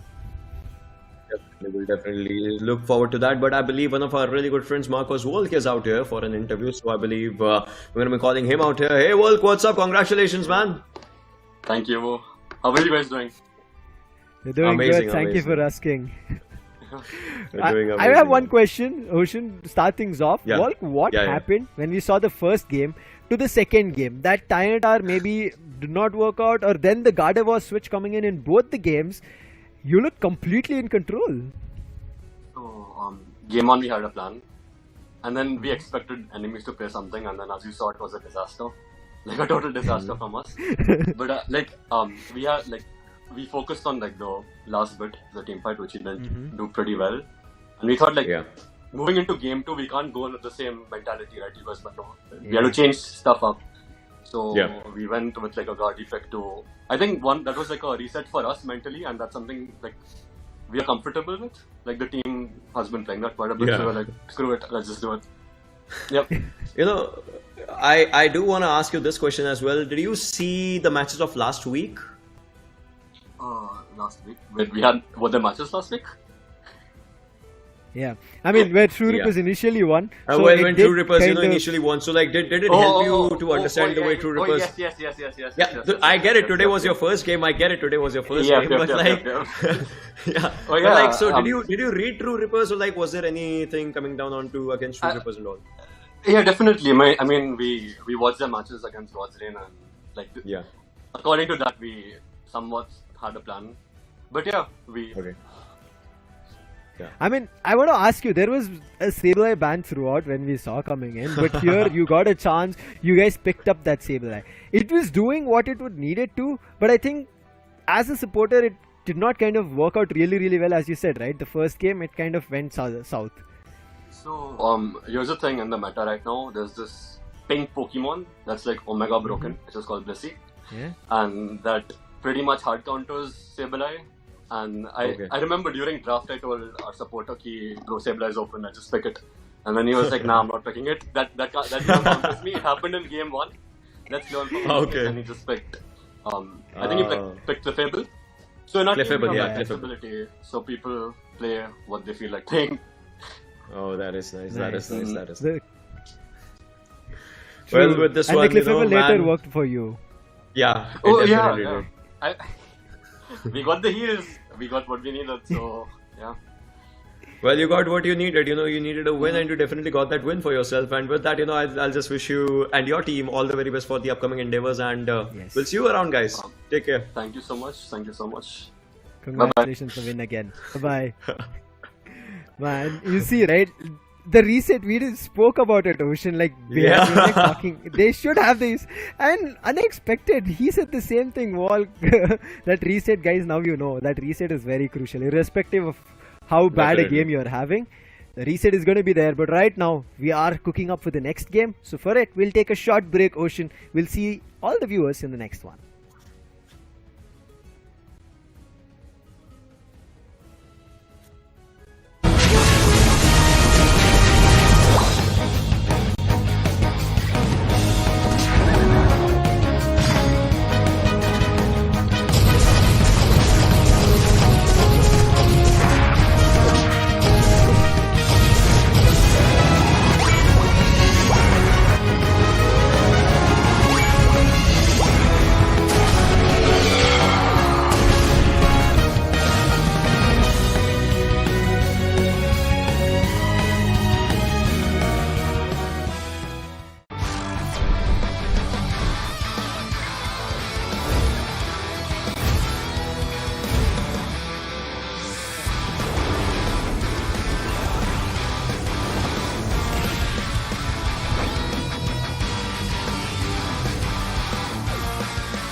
Welcome back, ladies and gentlemen, to Pokemon Unite Asia Champions League. India region is what we are witnessing, Ocean, and we just saw a brilliant action. So start things off for week 2. As we are going to be seeing the second match, it's going to be God's Reign versus SATL. Both of them, here in the league stage at least, have lost their first match. Now it's for them a redemption. Who do you think, or what do you think is going to be happening after witnessing such an amazing action in the previous match? I believe this should also be a best of 3. Like overall third match, it should go to the third matches. We come here to watch a bet. We should get all the 3 matches right. That's what. Once we get that, that's going to be amazing, to be honest. Although the only question in my mind is which team is going to go till the third one, right? Which team wins the first one, which team wins the second one, which team takes it down to the third one. Once again, 10-minute timer, I get it. Those 10 minutes are really crucial, but for all these teams, it comes down to the 30 minutes, 10 minutes for each game.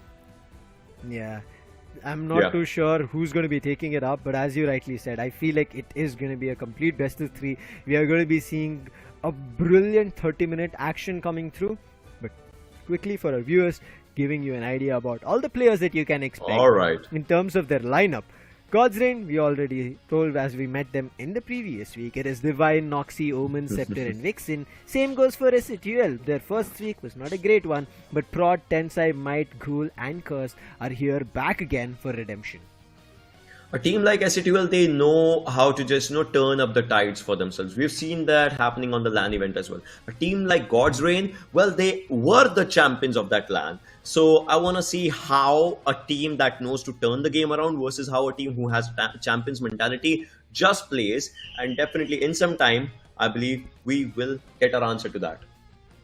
Yeah, this match is going to be super crucial because as we mentioned, Ocean, finally, one of these two teams will be getting points and putting themselves in the ranking system, where we did see that right now there are 2 teams in second rank, whereas the first rank is still taken from True Rippers, even though they got the loss, just because of that 1 point of that one game that they won is going to be credited to them. So right now, let's see whether it's going to be God's Reign getting 3 points or SATL, but both of them looking forward to starting something here in the league table. But quick trivia before we get into the game, for all you viewers to know about your favorite players. Omen, his favorite Pokemons are Speedsters, Talonflame and Dodio, no questions. And that trivia also tells us can play Speedsters very, very well, and we have seen that. That definitely showcases it now. I mean, definitely. Yeah, his hobby is also watching anime. Alrighty then, I want to see another trivia as well. Anime fans, there's so many anime fans. So many anime fans. Which animes do you like? There's a lot. I think if we start discussing about the list, then we'll not we might talk be about like, the game, I know right? this. I get it. Yeah, exactly. So I get it. I feel like no worries. I want to see Omen's Talonflame right now, as we are going to be getting back to a match where Godzin will be trying to fight. But as you mentioned, we need another trivia before we get into it. It's going to be cool. This is a good one. Pizza before matches. Every week he's getting pizza now. Then that's great. And he believes in magic. Come on, man. I go to gym. Come on, don't talk about pizza in front of me. I know. I mean, irrespective, you go to gym.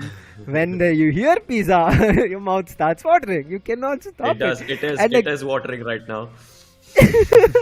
And just imagine before every match. Oh my God, there are quite few orders that we'll be ending up seeing in their boot camp. Then you will be worried about your gym life as well. Yeah, that as well, but you take one, you lose one.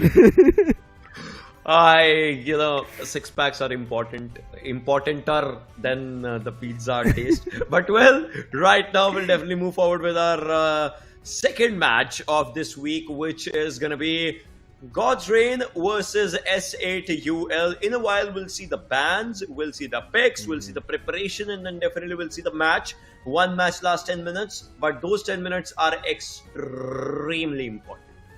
Super. Because in that every minute that we see, one team tries to take a lead, another team tries to go for a bottom lane fight, and things like that. Too many things to talk about, and we'll talk about it right after the draft phase, because that's when we see the game. Right now, bans coming in.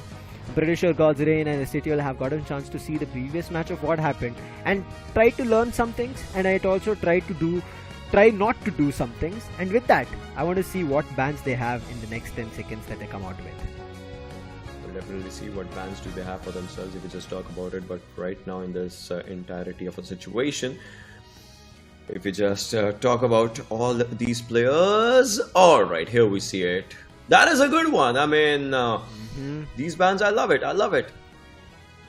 Finally, something that we can talk a lot more about, I feel like, because Dodrio being banned, Omen is denied. We just saw he loves to play speedsters, plays it really well. Yes. Now he might have to go for a Talonflame. Something to see. On the other end, we have seen how good of a Blissey as a healer it is, and SATL have been denied of using that Blissey coming in because Prod was generally using it. Eldegoss now available to pick. Noxy picks it up and Noxy plays really well. I'm looking forward to what Omen plays. Omen is like, I don't want to play a speedster here because our team really needs that victory, really needs those points on the league table. And Divine, this is what I talked about. I know Divine plays really well as a mime. He's one of the best mimes in the Indian region that I've seen, and he finally picks it up, and now I'm super excited to see what God's Reign are able to do. Let's see how the situations happen. God's Reign, they still have to go for 2 picks. Now we will just see what are the other picks. Alright, coming up again onto Tarantar, and we see Azumarill, which is important as well.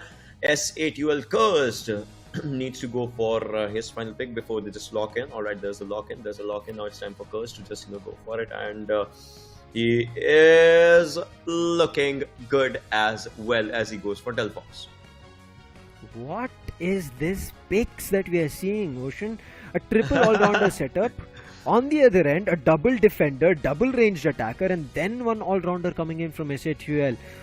I think God's Reign, after taking those hits from True Rippers in the previous week, they're like, no, we cannot have that anymore. We are going to be making sure that we try to do damage to our opponents, KO them way before they find opportunities on us. After these preparations, we are going to be jumping right into the game. We did see how crucial Delphox was in the second game in the previous match that we saw, because of which Marcos were able to get back into groove and game and have that reset. Now SATL, have they had a reset after what happened in the previous week? Now we are on to the start. Definitely on to the start. In a few more seconds, we'll see the game happening, and there it is, ladies and gentlemen, boys and girls. God's Reign versus SATL for this one, the best of 3. And now let's see what is happening as both teams, now they start up on their own journey. Right now, it's God's Reign who will be looking forward to making sure they get a point. Same goes for SATL. We did already talk about both of them wanting points and also some revenge. But right now, in terms of denying the mid laner for God's Reign, you can see the Snorlax already jumping, trying to cause trouble for both the Eldegoss, who's trying to help out Scyther, and they're trying to deny it. And yes, this usually happens. Delay that evolution. Prod right now, he's just stuck on the Snorlax trying to do damage, but it's an all-rounder. He goes in for a mini sweep, but this is not his Unite. For him to get the Unite, he has to level up, get to 8 or 9, and then is when we'll be seeing it. So for now, the only thing Prod is successful is getting himself a knockout. Just how they pan up for themselves slowly and steadily. Might is on a low HP. There is a knockout happening. 21-9 is the score line as it reads, and now a +4 coming up for God's Reign. Now they're trying to put up pressure already, which looks pretty decent. SATL, I don't think so. They're going to be just surviving up this one, as they will just part their way slowly and steadily. And now God's Reign is looking extremely strong already in the start. Yeah, you see, right, like how much of a difference we are seeing from their games. This time, they're like right out of the gate, do not care what's happening, which Pokemon is there. They're going in for head-on fights. They're trying to deliver knockouts. They're trying to get scores done. Finally, from Kupfu, it's going to be Might that we're going to be seeing evoluted to none other than the Urshifu. From here, the journey starts for him to either take up Wicked Blow or the other one, and I'm looking forward to what he decides. In the meantime, still trying to cause trouble. Previously it was Snorlax, this time it's the Mamoswine, not yet completely in its evolved form, causing trouble in the mid lane for God's Reign, but God's Reign, nothing to be worried about. Better level advantages that they have, they're doing damage, but finally looks like a 3v1 situation can happen, but Noxy is there to help. Ghoul still trying to cause trouble with a big solar beam, but in the meantime, Noxy, he'll be actually finding a knockout again on none other than the teeny tiny Swinub. 3-minute marker is what we are looking forward to as of now. 78 points on God's Reign side, which is looking really good for themselves, but we'll have to see what can happen. As I said, and God's Reign, they're quite close to each other. One knockout happening. That was a good one. That was actually a good range attack. Vixen going on to Might's side. He wanted to go for that attack, but it just did not happen exactly. Might regaining that his health on tall grass side. Oh, that was a good one again. Vixen is actually on Might's tail, if anything. Yeah. After eliminating Omen, they're like, we want to find a way to get back in. We need to deny SATL from getting knockouts on us. And now with a quick battle that's being initiated in the bottom lane, the wild Pokemon yields to a battle between SATL and Godsrain, and it is going to be Godsrain finding the first knockout. Looking forward to the second as well, but the players are making use of the range that they have. 2 ranged attackers being played. Divine, look at him, he's super low. He knows that he's the supporter. He needs to be there so that he can also take damage and also make sure his teammates with the power swap can do a lot more damage. But now the 3 minutes of this game are done with the Regis being spawned. It looks like SATL want to turn the tide. They want to get this attack buff and quickly melt down this Registeel even before any players from Godsrain were able to swoop to the bottom lane, and now immediately jumping with a 4-5 man push coming in from the side of SATL with the Unite as well already on Delphox trying and getting their way in. They finally do destroy the goal zone as well, but Godsrain, they still have the lead. They're at 104. Omen uses a Unite of his own and a big surf which denies Omen to do anything, and then immediate help from his teammate to deliver a KO on Omen. 10-point difference will increase that by 1, or decrease that by 1, sorry. It's a 9-point difference right now. SATL Tencent just with that 1 goal for himself, but they need more. They need more and more points. We are still down to almost 50% of the game. We still have 1 more minute extra. We just talked about 50% of the game. But Skepta, I believe he's been taken down. Oh my god, he's just stuck out on that side. But he is trying to stay away. But Godsrain, there comes the backup on SATL side, and SATL is also looking pretty good, but I don't think so they're going to be doing anything as Rajilki is just on that one side. And Unite now, again? Oh my god, 153. Curse coming back one after another with this Unite is just huge, and now another Unite on the Mew. Looking forward to pushing back the players. Regielki back in the goal zone, and now it's completely vulnerable. All they need to do is hit the goal zone, get the score done. Prod in the meantime did have a 30. He could have scored and destroyed the goal zone, but he's committing to teleporting back to the base and switching up lanes, understanding that maybe the players from Godsrain can switch it up. But finally, SATL, after taking the Regielki under control, they are back in control not only of the game and also the score. Now 153 to 198. This is what SATL maybe needed. They have an advantage now. They have the numbers now, and they will have to keep that forward. Tencent, he needs to get back to his own safe spot as soon as he can. Might is alongside him, but there comes Godsrain. They are looking really good with all the players. They were trying to go for those baskets. They were trying to go for those goals, but it just did not happen. Oh my god, another Unite coming up right now, and this is where you'll see a lot of knockouts happening. Wow.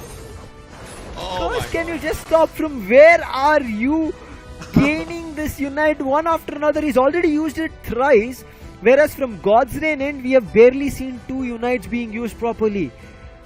Oh my god, and look at how Godsrain, they're just fumbling right now. They're just wondering what is happening. How is Curse back to back getting this Unite and doing so much damage, and SATL completely under control. And look at this, from the top lane they switch back to the bottom lane. Mystical Flyer and Flame Charge coming in, doing so much damage. Scepter on this Tyranitar previously ate a lot in terms of the damage, but this time denying them of the Regirock. Back into the fight is going to be both Godsrain and SATL. Godsrain do get the Regirock, but not the control of the lane. And now look at this, after losing a teammate, Vixen also goes down. Knockouts after knockouts. Vixen, before going out, was able to deliver one on the Urshifu, but look at this, the top lane is still under control. Uses the Unite, make sure that nobody gets a chance to score or even destroy the goal zone, because it's only 13 AOS energies was needed, and still it is SATL in control. Regielki is again spawned, and quick to act is SATL. Steal is what Scepter is trying to do, but again another Unite coming in, and there's nothing to stop. There's no way to find a steal, and Scepter also goes down on that Unite and a knockout. Oh, this is looking really good for them, but look at that, SATL, they are trying to get those numbers. Vixen might just be the next one. Yes, he is. A double knockout streak. A double knockout streak coming onto him. SATL Ghoul is trying to take apart Omen, and I believe Omen might just be taken down as well. There it is, another one goes down. SATL is looking pretty good. 218 points on their side, 153 on Godsrain. I mean, if you remember, they were 153 a long time back, and they are still here. But now a double knockout streak coming up onto the sides of Godsrain. So many players on just one side. That's a good Unite. A brilliant play here. We just saw both Snorlax and the Mew going down, but their intention was to get Regielki to the base, to the goal zone, and that happened.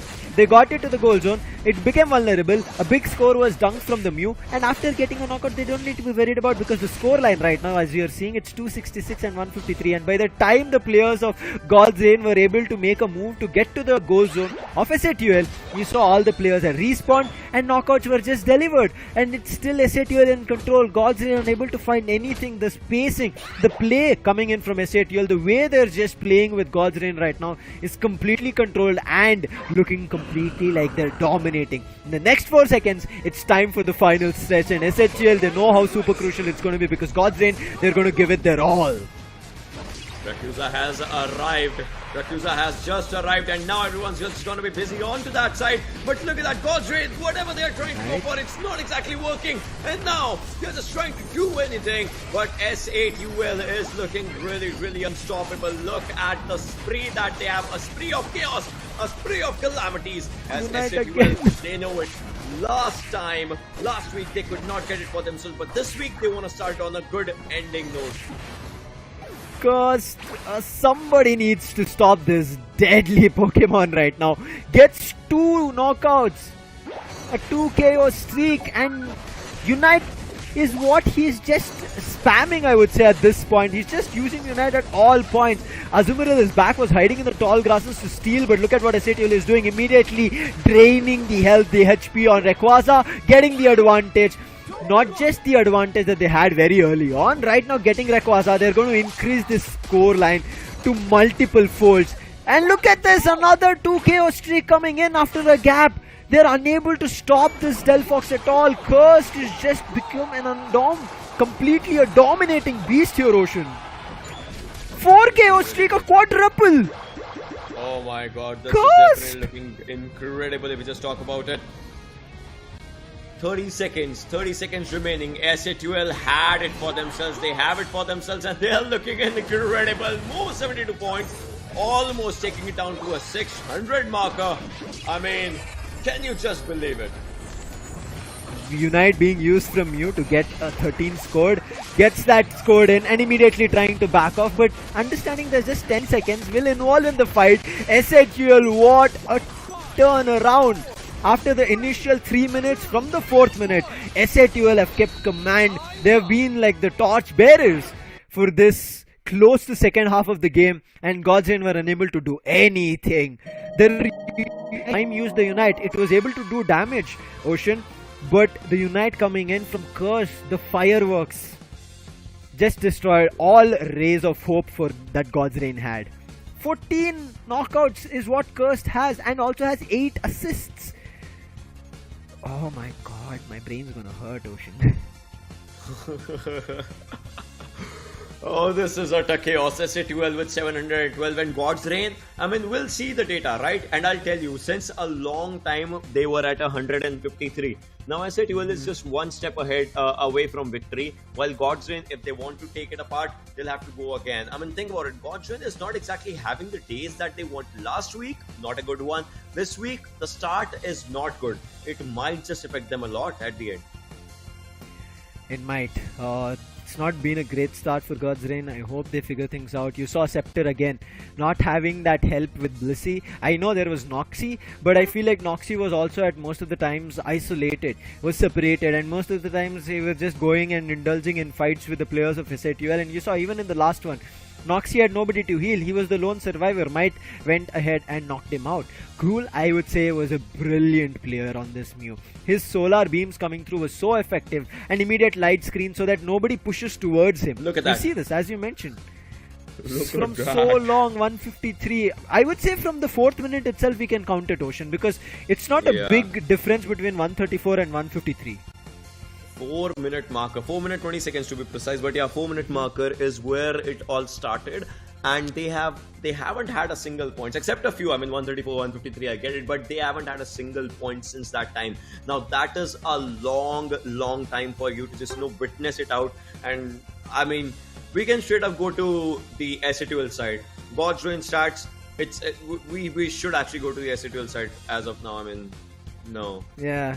You see, there's nothing much to talk about here. It's only 19 that they scored after the 4th minute. That's the reason we see them at 153. Otherwise, that's what I said. The first 3 minutes looking pretty good when we saw on the end of God's Reign. Completely in control, everything that they wanted, they needed, and they've got it. But the bottom lane, once the Reggie spawned, that's when SATL took and reigned control. The way they were able to use that Delphox, that I would say leveling up, gaining experience, getting that Unite early, and the new number of times Unite was used. You see, from the 4th minute mark, unstoppable SATL. They've just been scoring goals.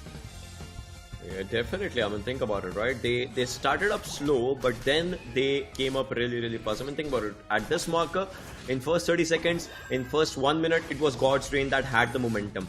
But it was not a lot, and SATL took advantage of that thing only. SATL's players, yeah, they were knocked out, but then they started to go for the Unites with a double KO, and those were the things that definitely helped them, and that was needed, and well, it just came out really good for them. And you saw in the early situations, as you were mentioning, that SATL players were getting knocked out. But their intention at that point was to deny players from God's Reign to level up, gain experience, eliminate wild Pokemon. They were denying that from happening and wasting time of God's Reign players, while their Delphox that we see was leveled up, who's becoming a beast unchained, and there was no way to control it. And SATL, once that position had come, everybody made use of Delphox, made use of the Mystical Fire, Flame Charge, and at any point whenever the Unite was there, use that Unite. You see a 3 KO streak, it eventually unfolded to become a quadruple streak as well, and after that happened, an immediate meltdown on Rayquaza, and again it was none other than the Delphox curse coming in from SATL to take it away, and from there they looked like they never wanted to stop. Hit a 700 mark, and even in that last second, you saw when we saw time over, Delphox popped the Unite, the fireworks were back on. I mean, they definitely did, but at the end, if we just talk about it, the play that was made by SATL was incredible. We still have to witness one more match, or maybe 2 more. We'll definitely just look forward to that as well.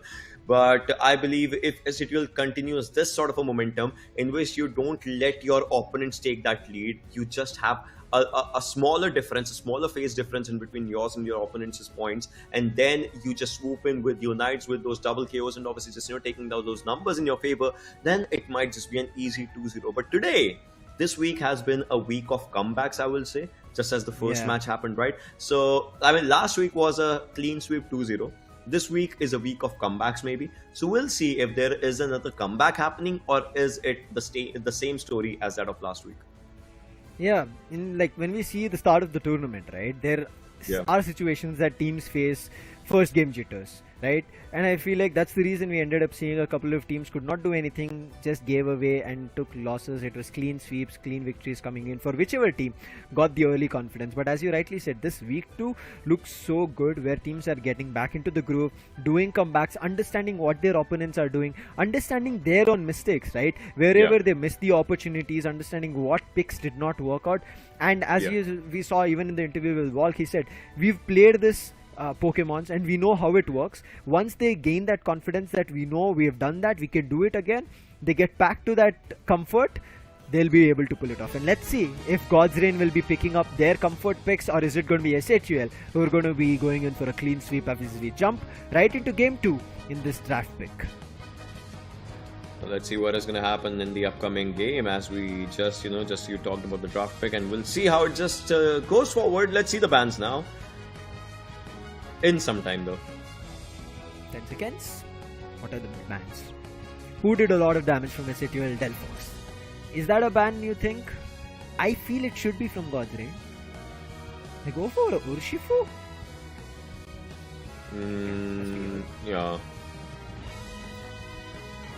Looks really good. I mean, if you just talk about it, these bans in fact, Mamoswine, we know how heavy hitter Mamoswine is, right? Urshifu, we know how good Urshifu is. So this, I mean, both the sides, they mean business. It's not like the last week, right? Sableye. Now they mean business. Yeah. And it looks like it. Oh, this is a good pick. Trevenant coming up. God's Reign saw what Urshifu was able to do, so okay, Mamoswine as well. We've seen how well Mamoswine functioned, but it was SATL set. But Trevenant, as you mentioned, from Might, not a pick that I would have seen, but again, I think they want to get some psychics in, the curses coming through, maybe the pecks or hammers. Let's see how it will function. But on the other end, God's Reign, they bring in none other than the Mew, which was really good on SATL's end. They get it on Scepter. Divine, he also sees what they were able to do with the Snorlax. He brings it up on his own. And I was expecting on the Mime to see a lot more, but we ended up missing it. In the meantime, Greninja back in action. Tensei picks it up with Fraud going for a Ninetales.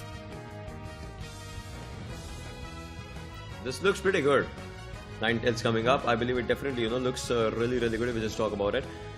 But Noxy, last game we saw the bans of Eldegoss, but this time we are seeing Eldegoss coming up. Sizer is there as well. Ghoul, alright, this is a good one. Greedent coming up from Ghoul. Double ranged attacker and triple defender set of Pokemons coming through from SATUL. The Greedent is, again, I wouldn't consider it to be completely defender. It does a lot in terms of damage as well. Slowbro, yes, it is a proper defense. But on the other end, Dodrio was previously banned, therefore Omen decided not to pick up any speedster at all. He was the one who was playing on the Sizer or the Scyther, if you want to say. But this time Vixen is going to be playing on that. And Azumarill is not going to be a choice that Godsrain will be coming in. Noxy still wanting to play none other than the Eldegoss. Let's see how it functions. A very well, I would say, ensembled Pokemon setup that we are seeing from Godsrain, where they have the best of all. They have a defender, they have a supporter, they have a ranged attacker, all-rounder, and last but not the least, the speedster as well. So they've fulfilled all the roles that is available here in Pokemon Unite, Ocean. Yeah, it definitely just, comes up to this situation, and we'll have to see how the situation just, work out. But if Godsrain gets it for themselves, that would be great. If they don't, SATUL will go for a 2-0. Here we start off with the match. SATUL versus Godsrain. This might just be the final one. Obviously, we'll see. In some time. We're getting back into the game. Yeah. Looks like we have some. We'll see, but in some time. Wait. You guys don't go anywhere. Wait. Just stay here. We are here. Pause. Not on us. Don't pause on us. Don't pause on us. Don't pause on us. Don't listen to us. I mean, listen to us, but don't listen to our pausing us. Not that. Don't be serious. Be serious, but don't be serious on our things. Yeah. Okay. Definitely. I cannot control myself on that note. What's up? Hey guys, we are back. You see our cute little faces back again. I mean, it was a good pick of choices that we saw coming in Ocean in terms of the Pokemons. But I think we have some technical issue for one of the players. So I think we are going to be getting back into the game very soon. One of the players from, I think, Godsrain, yes, production has given a confirmation here, Ocean, had an issue and the game crashed or some. So we'll be, again, apologies for this with the viewers, because again, this is online. These kind of difficulties are something that we have experienced because they're playing from their boot camps or homes. But Ocean, this is at a standoff point that we have faced this, right? We get more chance to discuss. Now SATL looking forward to a closure because they want this clean victory. They want the points on the table. Godsrain on the other end, not looking that great from week 1 to week 2. Not much of a difference. Not much of a difference. I mean, we'll just talk about it. I believe it's either the mentality or the focus that's just coming down, because you lost one, right? So you understand the mentality just goes on to a different pace. If the pacing just doesn't happen, so the situation just change up, and that definitely just makes a lot of change for themselves. But if we just talk about the pacing, they were trying to play pretty good for themselves as well, but it just exactly did not work out for themselves. Again, the strategies, whatever they are making, it's just not clicking. Yeah, I feel like there's something that when they are starting it off, right, that initial confidence, there's one strategy that I have seen, I'm not too sure if you're familiar with it. It's the inflate-deflate strategy. Now, when we saw Godsrain in the first 3-4 minutes, they looked high on confidence because they were able to get knockouts on the players of SATL. But when things turned around after the 4-minute mark, it was SATL who were continuously delivering knockouts, whether it be boss Pokemons, whether it might be wild Pokemons to level up, and also it is whether the players of Godsrain, they're like, we'll just knock them out, we'll just send them back to the base and we'll just level up. That's what they were doing continuously. So this inflate-deflate strategy for the first game did work out, but in the second game, with especially the Pokemon choices that we saw from both the ends, where one team had best of all and the other team decided like, we'll take a lot of hits on ourselves, but we'll also look forward to doing a lot more damage to them. So SATL, not too sure what cheeky strategy they have here, especially with that weird composition that we just saw. Yeah, definitely. That comp, it was it was out of the box, but it was out of the box for their opponents as well, and that is one thing that we just talk about it. But now alongside all these conversations, as we just had, my only question is going to be, what will happen in the next 10 minutes, right? Obviously, we're definitely going to be going in the match really, really soon. We know the picks, we know the drafts, we know everything. The match had just started, right? We just saw the first 1 second of the match happening out there. So we will definitely see what happens in the other 9 minutes and 59 seconds, to be exact, to be precise, if we just talk about it in some time. But what do you think? Again, a 1-1? I hope it's a 1-1 though. Again, same. I hope it is a 1-1 because it will put us in an interesting position. Now, when it comes to best of 5s or best of 7s, right? Even when it is a 1-1 situation, it feels like things can swing either way. Teams have many more matches to play. But when in a best of 3, it is a 1-1, both the teams are in a do or die situation. Both of them are under pressure. They're right under the bus, but it's up to one of the teams to figure out a path through forward, which is safe. Now, whether it's SATL to deny that from happening, or is it going to be God's Reign who are going to be sweeping back just like Marcos did, it's up to them. It's up to how they play. And just like you asked me, I want to ask you, what do you think with the Pokemons that we saw? Do you think God's Reign can get back into the game? Are they going to deny SATL from whatever they wanted to do? For me, a pick like a Greedent, that is sort of a different pick as for what we have seen since the last week and this week, right? So with all these scenarios, I believe maybe God's Reign can have a slight upper advantage. But again, it comes down to 2 scenarios. First 2 minutes, last 2 minutes. If your first 2 minutes are good, you will have a good game for next few minutes. But if your last 2 minutes are insane, well, you will get what you want, right? And everyone out here just wants that one share piece of first thing, Rakuza. They get that. That's good. You can just go for those goals which are needed. But if you don't get it, but then again, if you have a really, really massive lead, I get it. That can happen. But still, it's a long story to talk about. It's a long way to go. So we'll have to understand. But for me, it's again the game entirely. You saw what happened, right? For in the previous game of God's Reign, 153. They stayed at 153. There was no change after that. So the time is important. Time is important. The fights that you indulge yourselves is important.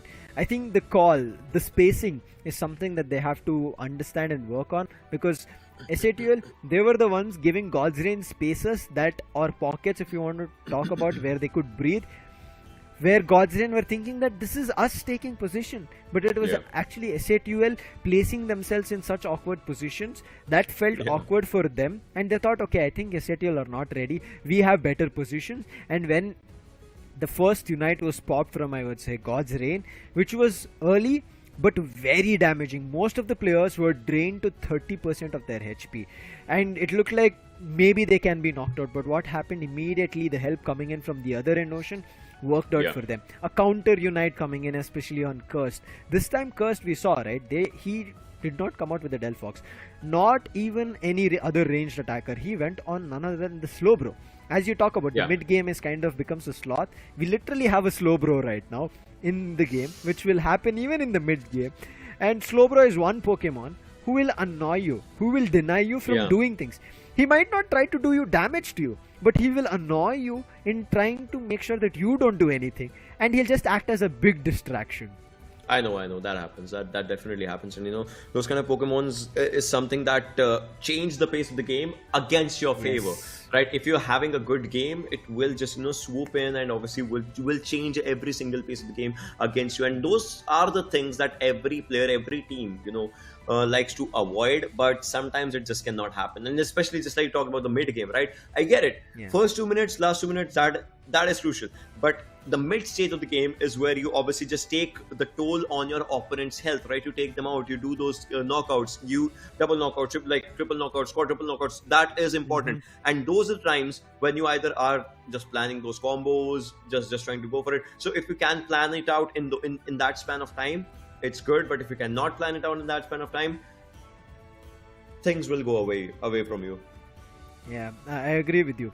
You need to be in control of the driver's seat. Whether you are kind of falling down a flight of stairs, whether you're getting knocked out, you need to have a clear plan through of how you will kind of overcome it. Like we keep talking about it, right? There might be plan A, which might fail. Then you should have a plan B, plan C, plan D. It might go all the way through till Z, but you should have that like comeback plans. And that's when we kind of feel that the team will get back into the play. Because God's Reign, earlier looked like they were in the control seat. And I would say the entire game, Godsend were made to feel like they were in the control or in the driver's seat, but it was SATL actually who were the navigators, right? They were like, you take left, you go right, and they were just making sure they fall into pits and ditches, making sure Godsend never got control of what control they were kind of made to seem like it. As we saw the second game, the picks as well, throw them off guard. Maybe the choices they made, or maybe it's a different thing, is something that we are waiting for, as well as a confirmation from our production. Again, apologies for this minute delay that we are having.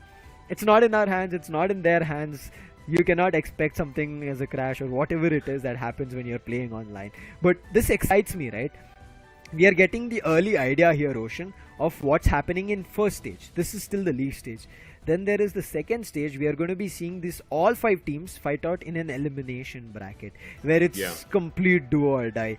And now this story cooking up, giving us an idea of, oh, True Rippers played like this, Marcos played like this, and we are seeing SATL and Godsend playing like this, Revenant looking really, really good.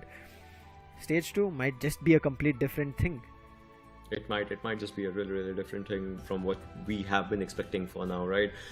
Till that time, everyone would have learned each other's gameplays as well. They would have learned each other's game plans as well, even better than before, right? So that also just excites me in one of the types, if we just talk about. But the most important thing that's going to be is how they get par from this one. The way we are moving with the competition. Last week was difficult, I get it, but still it was a 2-0. Today is even more.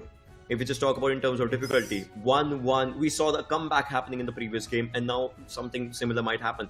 Next week, I'm more excited for the next one. What will happen, right? How will the things change? That is one of the things. Yeah. Then the upcoming ones, then the next stage comes up, right? The next phase comes up. So think about it, right? Every team, they will like to present something out of the box, but in that case, what if it goes wrong? What if it goes extremely right? Like, all those things might as well just, change the pace of the game for yourself.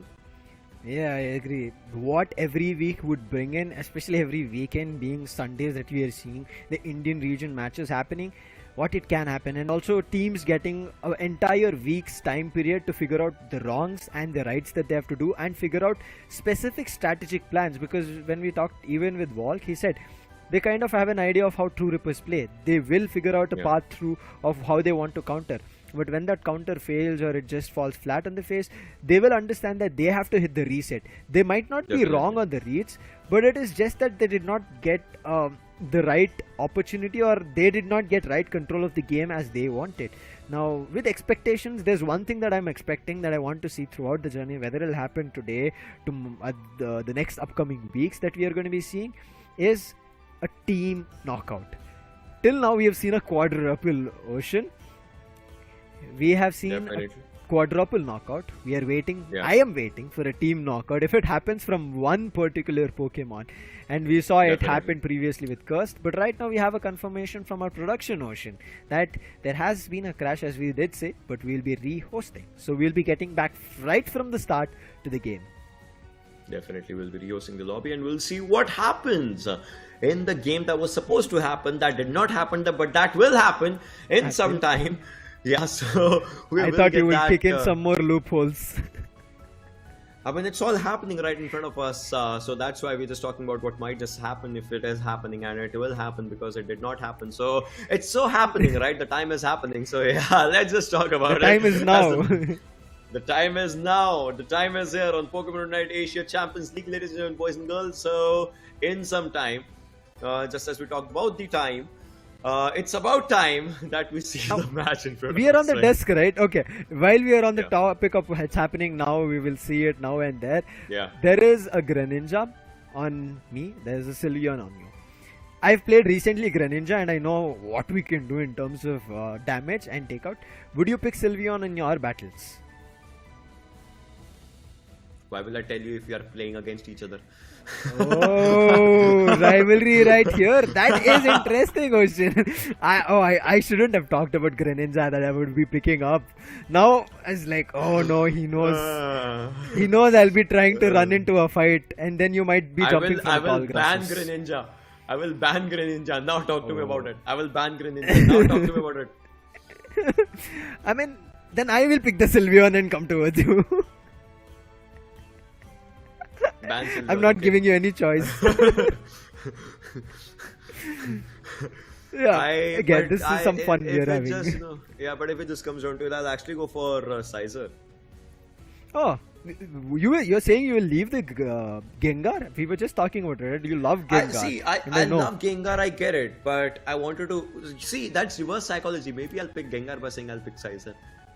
Oh, That's reverse psychology. okay. You never know, but now we are looking forward onto the game. The ban phase is out here. But definitely, we'll see. Let's see. I don't think so there's going to be any change, right? Yeah, I'm also thinking that, but I'm looking also forward to if there was any reverse psychology that the teams were able to do pre-game. Definitely. As you mentioned, but as you mentioned, with just 10 seconds to go for the ban, it should be the same bans that we ended up seeing. No questions asked, and we did see Urshifu as well as the Mammothman doing a lot more, so it should be the bans that we again see. In terms of the picks as well, I think just one player or a couple of Pokemons might be seeing the change of the picks, but majority should be same coming in from both God's Reign as well as okay. SHL. Yeah, wait. that is similar. That is similar. Wait, the previous time Omen had Dodrio, so this time it's cursed right out of the gate. Yeah, I was talking about the bans though, but yeah, I get it what you're saying. Definitely.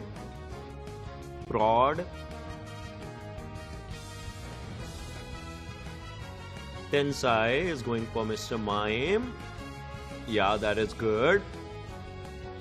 Now we have to see what comes up on Noxie's side.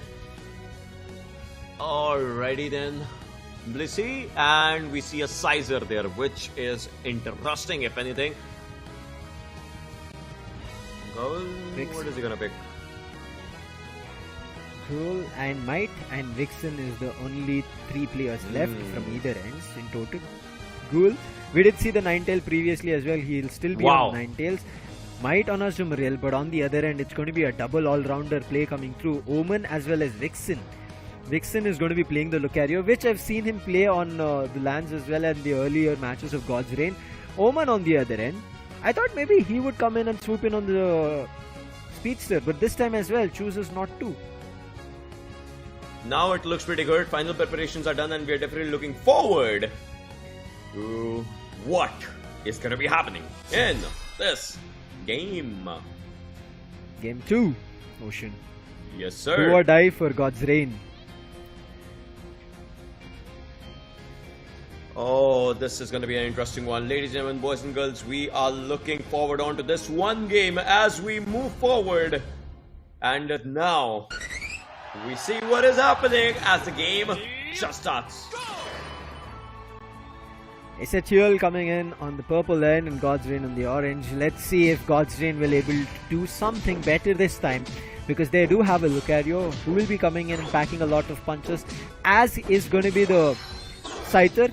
Is he finally going to be evolving to the Sizer? Are they going to be taking the bullet punches is something that I'll be looking forward to. But Noxie, who's changed up to a Blissey from the Eldegoss, he'll be interesting. I mean, again, healing will be the aspect that he'll be carrying, especially with the egg bombs at times in between. But right now, God's Reign, just like the previous time, they start off with the first goal.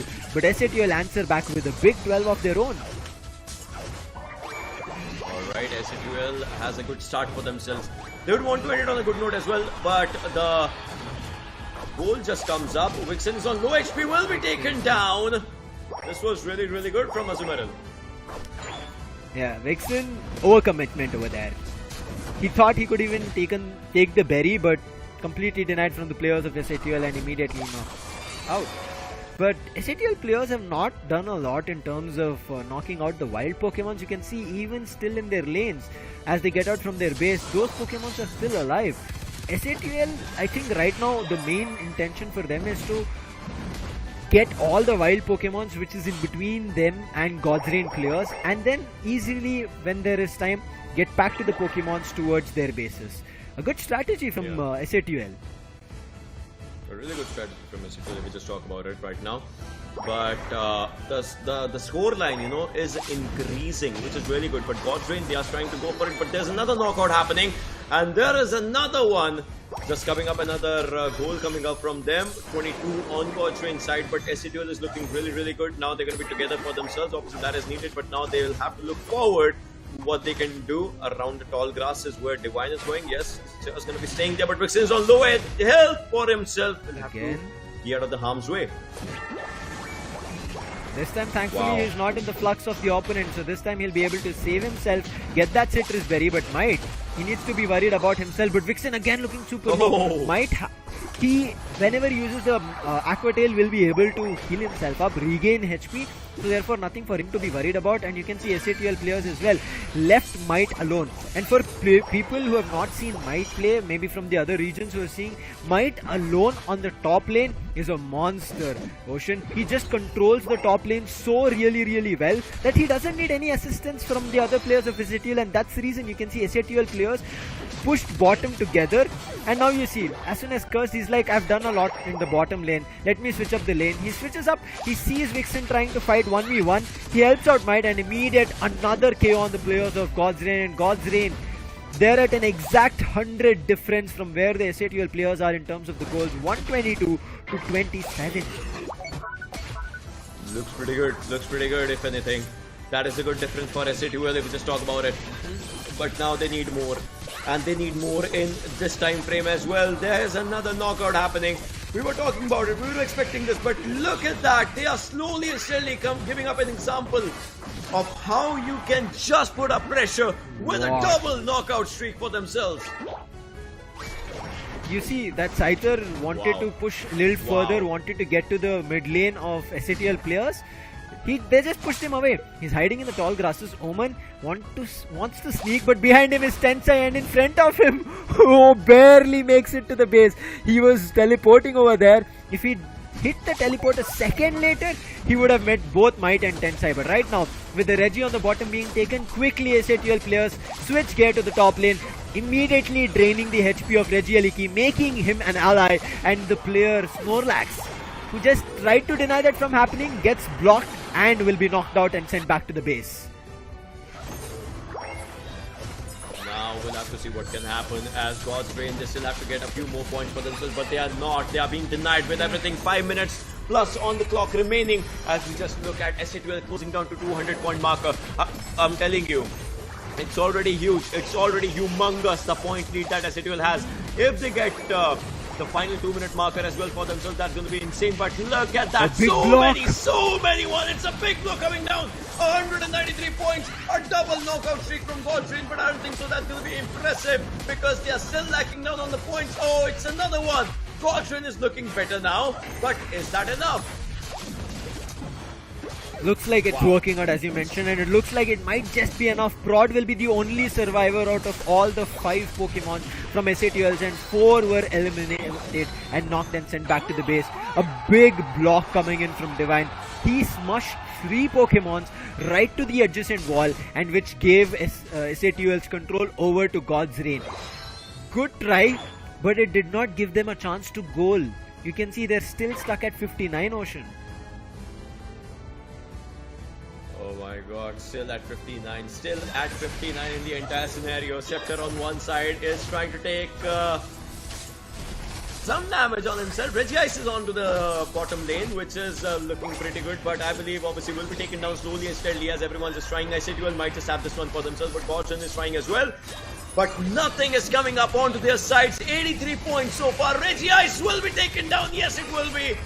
But still again, so many knockouts happening. But who is going to be getting a good answer from this one? That is the only question now. Wow. Might. Wow. Might is somehow still surviving. He was even a Unite was used on him, but it still survives with the 9 tails from SATL. Does go out, but a good push coming in from Curse, making use of his speed, sends a couple of players back, but Divine again with the block pushes back the players, and finally a goal zone gets destroyed. And now God's Reign looking like they're getting back into the game. There's a 70 difference, and Scepter is going to look forward to making that lead even smaller and the gap even smaller, but looks like Scepter might just be eliminated, but finally his teammates are here to save the day. Vixen, but Vixen is stuck in various different directions. It was a 4v1. Vixen tried to save his teammate, but ended up giving away his life. Definitely end up giving away his life if we just talk about it, but 193 to 151. This does not look good. Oh, there it is. 182. God's Reign. God's Reign. They are close. They are away. 222.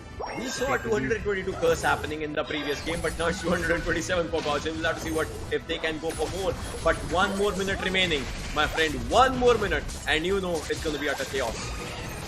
It will be, and this chaos has already started. And look at this, there was a light screen being used because of which one Pokemon was knocked out, but in the meantime, again an exchange of a knockout comes in. Scepter changes and repositions, because of which all the players from SATL will start getting destroyed, but might still survive with the help of Tensai, along with Ninetales' help, get a double knockout streak, and then might concludes on Vixen, eliminates him, sends him back to base as well. Therefore, they'll be able to destroy another goal zone, and the lead that Godsrain had taken for a couple of seconds, say 10 seconds, immediately snatched away from them, and Godsrain will lose it. SATL back on the lead with 340. In next 16 seconds, we are going to be seeing the Rayquaza being spawned. There is the Regice which is just spawned, and Godsrain, they have the intention, at least this last push, the experience, the level up that they can get away from the Regice. They wanted to immediately melt it out, but with just 3 seconds, they understood they don't have a chance, not even draining half of its HP. They understood it's all about the legendary pit. Goal difference is around 100 for both these teams, but who will take this Rayquaza is going to be super crucial. SATL to win, either take Rayquaza or deny it from happening. SATL will have to get it for themselves. If they do it, that's great. Godsrain would want to change that for themselves. Might is looking really good, but now we'll have to get out of the harm's way. And now we see that clash happening. The one that we were talking about, Tensei Zertulio on the front side just pushes his opponents apart, but now we'll have to see what can happen, because he's still out on that side. Nothing is happening to him, still on a good amount of HP though. No, Divine. But now this is not looking good. Divine is on low HP. Divine, but still gathers it around for himself. Oh my god. He goes for a nap because of the Unite. Divine saves himself. But look at how they have repositioned the players of SATL. They forced them to go to awkward positions with Divine. This time there's no Unite to save him. He comes in with the heavy slam, but the slam is for him to be sent back to the base. He's knocked out. 4 players remaining from the side of Godsrain. SATL, if they want to change and switch the gears, this is the chance. In the meantime, Godsrain, they're trying to find a way to get back into the game. A big use of that confusion, which does damage to 3 Pokemons, and now they're trying to fight back into the game. They do have the Blissey. The Blissey has already used their Unite, unfortunately, but there is a Unite on the Mew, as well as Lucario and Scyther, if you want to talk about. They've initiated the fight. 30 seconds to go. Noxie is super low. This is the chance. Tensei used his Unite, because of which they delivered a knockout, and Lucario is also down. Divine is back into the game, but he's again super low. In the meantime, Omen trying to go in with a wing beat, but he's only alone over there. If he tries, he will also be knocked out. He tried to run away, and it looks like Rayquaza is going to be going in the favor of none other than SATL. They take it away as they eliminate Omen as well.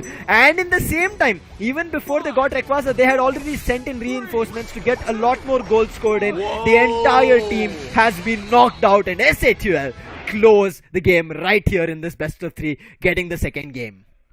SATL, they got the second game for themselves.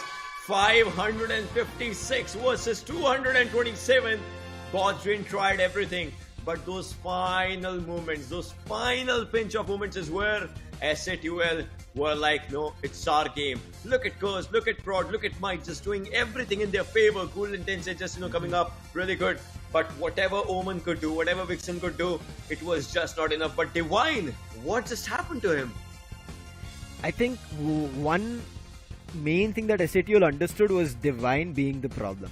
Divine, in that, I think, 4th minute and 5th minute mark, his block, which crushed 3 players and gave an advantage for Godsrain to knock them out, get the top lane control, that gave an idea for SATL, understanding that, oh, Divine is able to do that. He's doing it really well. What we'll do, we'll try and knock out Divine as we start the legendary pit fight. And that's what happened. Once Divine got knocked out, sent back to the base, everybody else was left vulnerable, because Divine is generally used as the initiator. Snorlaxes are generally used as the initiator, and things just crumbled one after another. You saw Vixen, Omen, everybody trying to swoop in. Noxie and Scepter also trying to swoop into the fight. They wanted to take Rayquaza, but before they could do anything or get closer to Rayquaza, they had to face the players of SATL, especially Tensai, timing his Unite perfectly, saving it until the players of Godsrain had used their Unite.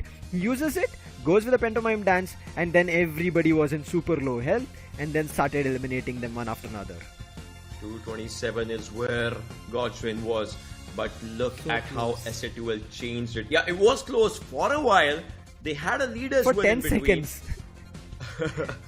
But then, nothing could have happened. They got the Rayquaza, they just took all the baskets and they got the goals for themselves, which was really, really needed. I mean, this is where we see SATL stats, and they were looking incredible in the last 2 minutes, definitely. But the gain that they had, that gain was incredible. Yeah. SATL playing calm and composed, understanding that, okay, Godzilla are trying to get back into the game.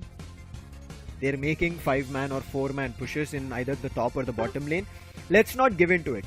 Or what SATL were doing, like, we will make that push. If they're able to knock us out, we will keep at least one heavy hitter or a heavy damage taker to survive. And that was all time Smite. Whether you talk about the bottom lane fight, which did not work out for SATL, or the top lane fight, Might always survived. Might always made sure that the players of God's Reign wasted time, and because of that, SATL were able to get that advantage. SATL at all times were able to rely on one of their players who was annoying them, doing damage. Even in the start of the Rayquaza fight, you saw, right? Might, he was going on a 1v2 fight and he was the one doing damage. They feared him and they ran away from him. They definitely feared him and they definitely ran away from him, but the way this game just turned out, it was just so insane. SATL right from the beginning, they had a 100+ point lead and they were not giving that at all. Look at this, at this time as well, they have a 100+ point lead, which was really, really good. God's Reign tried, but SATL was ready for that, and the way SATL just performed, I believe this was one of the finest performances you could just see as a one-sided domination, and SATL was a perfect example of that. This is where they got it for themselves. This is where they just got Rayquaza and they were like, yeah, now it's game done. I think Divine, when he started the fight, nobody, I would say, joined hands with him from the sides of God's Reign, or maybe the call was not clear, maybe it was not properly discussed, and that just broke down. It just got separated and they were not ready. You saw, right? Once Divine went, everybody from the players of God's Reign, they scattered. They're like, should Noxy go in? Scepter also swooped in. He came close to the Rayquaza and he tried to use his Solar Beam, tried to do some damage, but majority of the players were better, and also the Blissey did not work out. I think maybe the Unite was not timed perfectly, or what went wrong. Maybe the Unites were not ready. I messed that out. But God's Reign, it's another defeat here in the league stages. For them as a team, they can be still okay, Ocean, because it's in the league stage that they're getting these defeats. It does not make them out of the tournament. Yeah, exactly. But to look at a LAN champion and see them just getting those losses, that's a blow. That's a big blow. But I believe the mentality of these players, they have a champion's mentality. They know how to come back. They can definitely make a comeback. But still, again, we'll have to just look forward and understand how will they do that comeback once they get that element. All they need is just one game, right? All a winner needs is a one game to be called a winner again. Exactly. So all they need is just one game, and they'll just be back on the track. God's Reign, as you rightly said, there's one game in their favor. Once they get that, you have to fear for God's Reign, not their opponents anymore. God's Reign just run away in their favor. We'll jump quickly into the league table. As we did say, one more team will be getting themselves points, joining the second rank as of now, or the position. And it's going to be, unfortunately, God's Reign at the 5th position. This does not make them in a position that they are going to be sticking at the 5th position. There is still matches for them where they can play. That's going to be against Revenant and Marcos, where they have to get back into the groove. And then maybe we see them climbing a couple of positions. Maybe not the first, but who knows what to say. The league stage is still a little bit longer. It definitely is a little bit longer, and we'll definitely just see and understand what and how are they going to be just playing it for themselves. The way these players have been just playing it, it's not the best for God's Reign, but they can definitely just make up a mark for themselves. Just like you said, 2 games remaining, win both of them and you'll have good points, definitely. And that's one thing that we can just expect from them, from all these players. SATL on the other side, they have their games against True Rippers and Marcos. Marcos has been pretty good today. The comeback was insane if you just talk about it. Last week they did not play. Today they definitely started up on a good roll for themselves. So yeah, that was really, really nice. But now we'll see what happens on to the upcoming weeks as well, because that's another storyline to witness.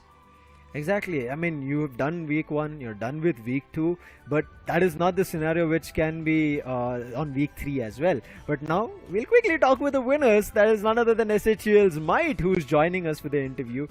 I'm really excited. Congratulations, Might, for winning this, and what a clean sweep. Hello guys. Hey Ocean, hey Sam. Thank you very much. Hello.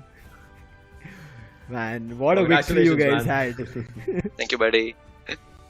What is the plan? I mean, you on the top lane was just the beast, and we were talking this Might on the top lane, Azumarill, done deal. There's nobody who's going to snatch that control away, and they were fearing even in the legendary pit fight 1v2, they're like running away from you. You're alone, and what was the thought just before the game? I want to understand that when you were going against the LAN champions, who defeated you, right? Like pretty much in our mindset, like we don't have that image that they are like the champions and we must be scared or something. But yeah, we had we have to first, the important part is the draft, and we have to focus on that. And I think we got a good lead in that, and half the game is kinda decided in the draft, and then it's up to us to maintain the lead and keep the game steady and go with the plan. So yeah, we did that and it worked very well for us. Definitely. And if we just talk about the mentality, you guys lost one match. That happened last week, right? You guys lost that one match, but now this time you guys had a really, really good game for yourselves, and you guys won this match. So I want to see, what was the preparation in between that happened? You talked about the mental phase, right? So how did it just change everything? Nothing much. The last week match was also good against Revenant. We just did some minor mistakes, and that was bad on our part, and we worked on that, and here's the result. Yeah. The reset, right? I really like from the players that you just find a way to reset, and as Might, you said that one draft pick that you get and you're comfortable with it, just one good game, you're ready to go. And I want to ask you one thing that just confirmed you, you've got this. Even in this last one, right? It looked a little bit closer in the second game, where God's Reign could have gotten back and pushed you to the third game. What worked out in that last 2 minutes fight? Well, there was a moment when I had to use my Unite move against the Scyther and the Blissey when I got caught out in the top lane. And I kind of thought, it can be a bad trade, but we held out the fight long enough, and my Unite move came back within 40 seconds. And then we knew okay, we are at advantage and the Unite moves are gone, and we can pretty much, stall out the whole game now. Nice. This tells us, really right, nice Ocean, they're prepared for everything. Brilliant play coming in, Might. We'll be looking forward to a lot more from SHL victories, and especially qualifying, making sure that you're the top or the first position ranking after the league stage as you jump into the second stage. Congratulations once again. See you in the next game victory when we meet again. Thank you very much. See you soon. All the best. Wow. You see, after taking a loss previously in the last week, they're like, we're back in the groove, don't worry. So results are in front of you, right? And results definitely were in front of us. But I want to see more and more results from these players. They're just talking about, more and more results. What I mean is the upcoming weeks, right? How they play, how their mentality is, how they just showcase themselves. That matters a lot. And obviously upcoming games, upcoming weeks, they're going to be incredible. Yeah, after seeing there were sweepbacks, right, clean sweep that we also saw right now from SATL, that morale getting back after a week, it's tough because we know all these teams are the best teams of India. So taking even one team down is going to be very difficult. Now, you're coming to the end of this week's matches, but in case you wanted more information, the link was there. I always miss it to say at the right time, but yes, in case you want more idea about the other regions as well, East Asia and Southeast Asia also going on, they have their 5 teams as well. But Ocean, we're done for this week's. The week 2 was amazing. One comeback that we saw, clean sweep, that was from Marcos, and SHL got their first victory with a clean sweep. Now it's on to the week 3, and we'll also catch you in the week 3. Until then, take care. It's going to be me, Lucifer, along with Ocean, signing out. See ya.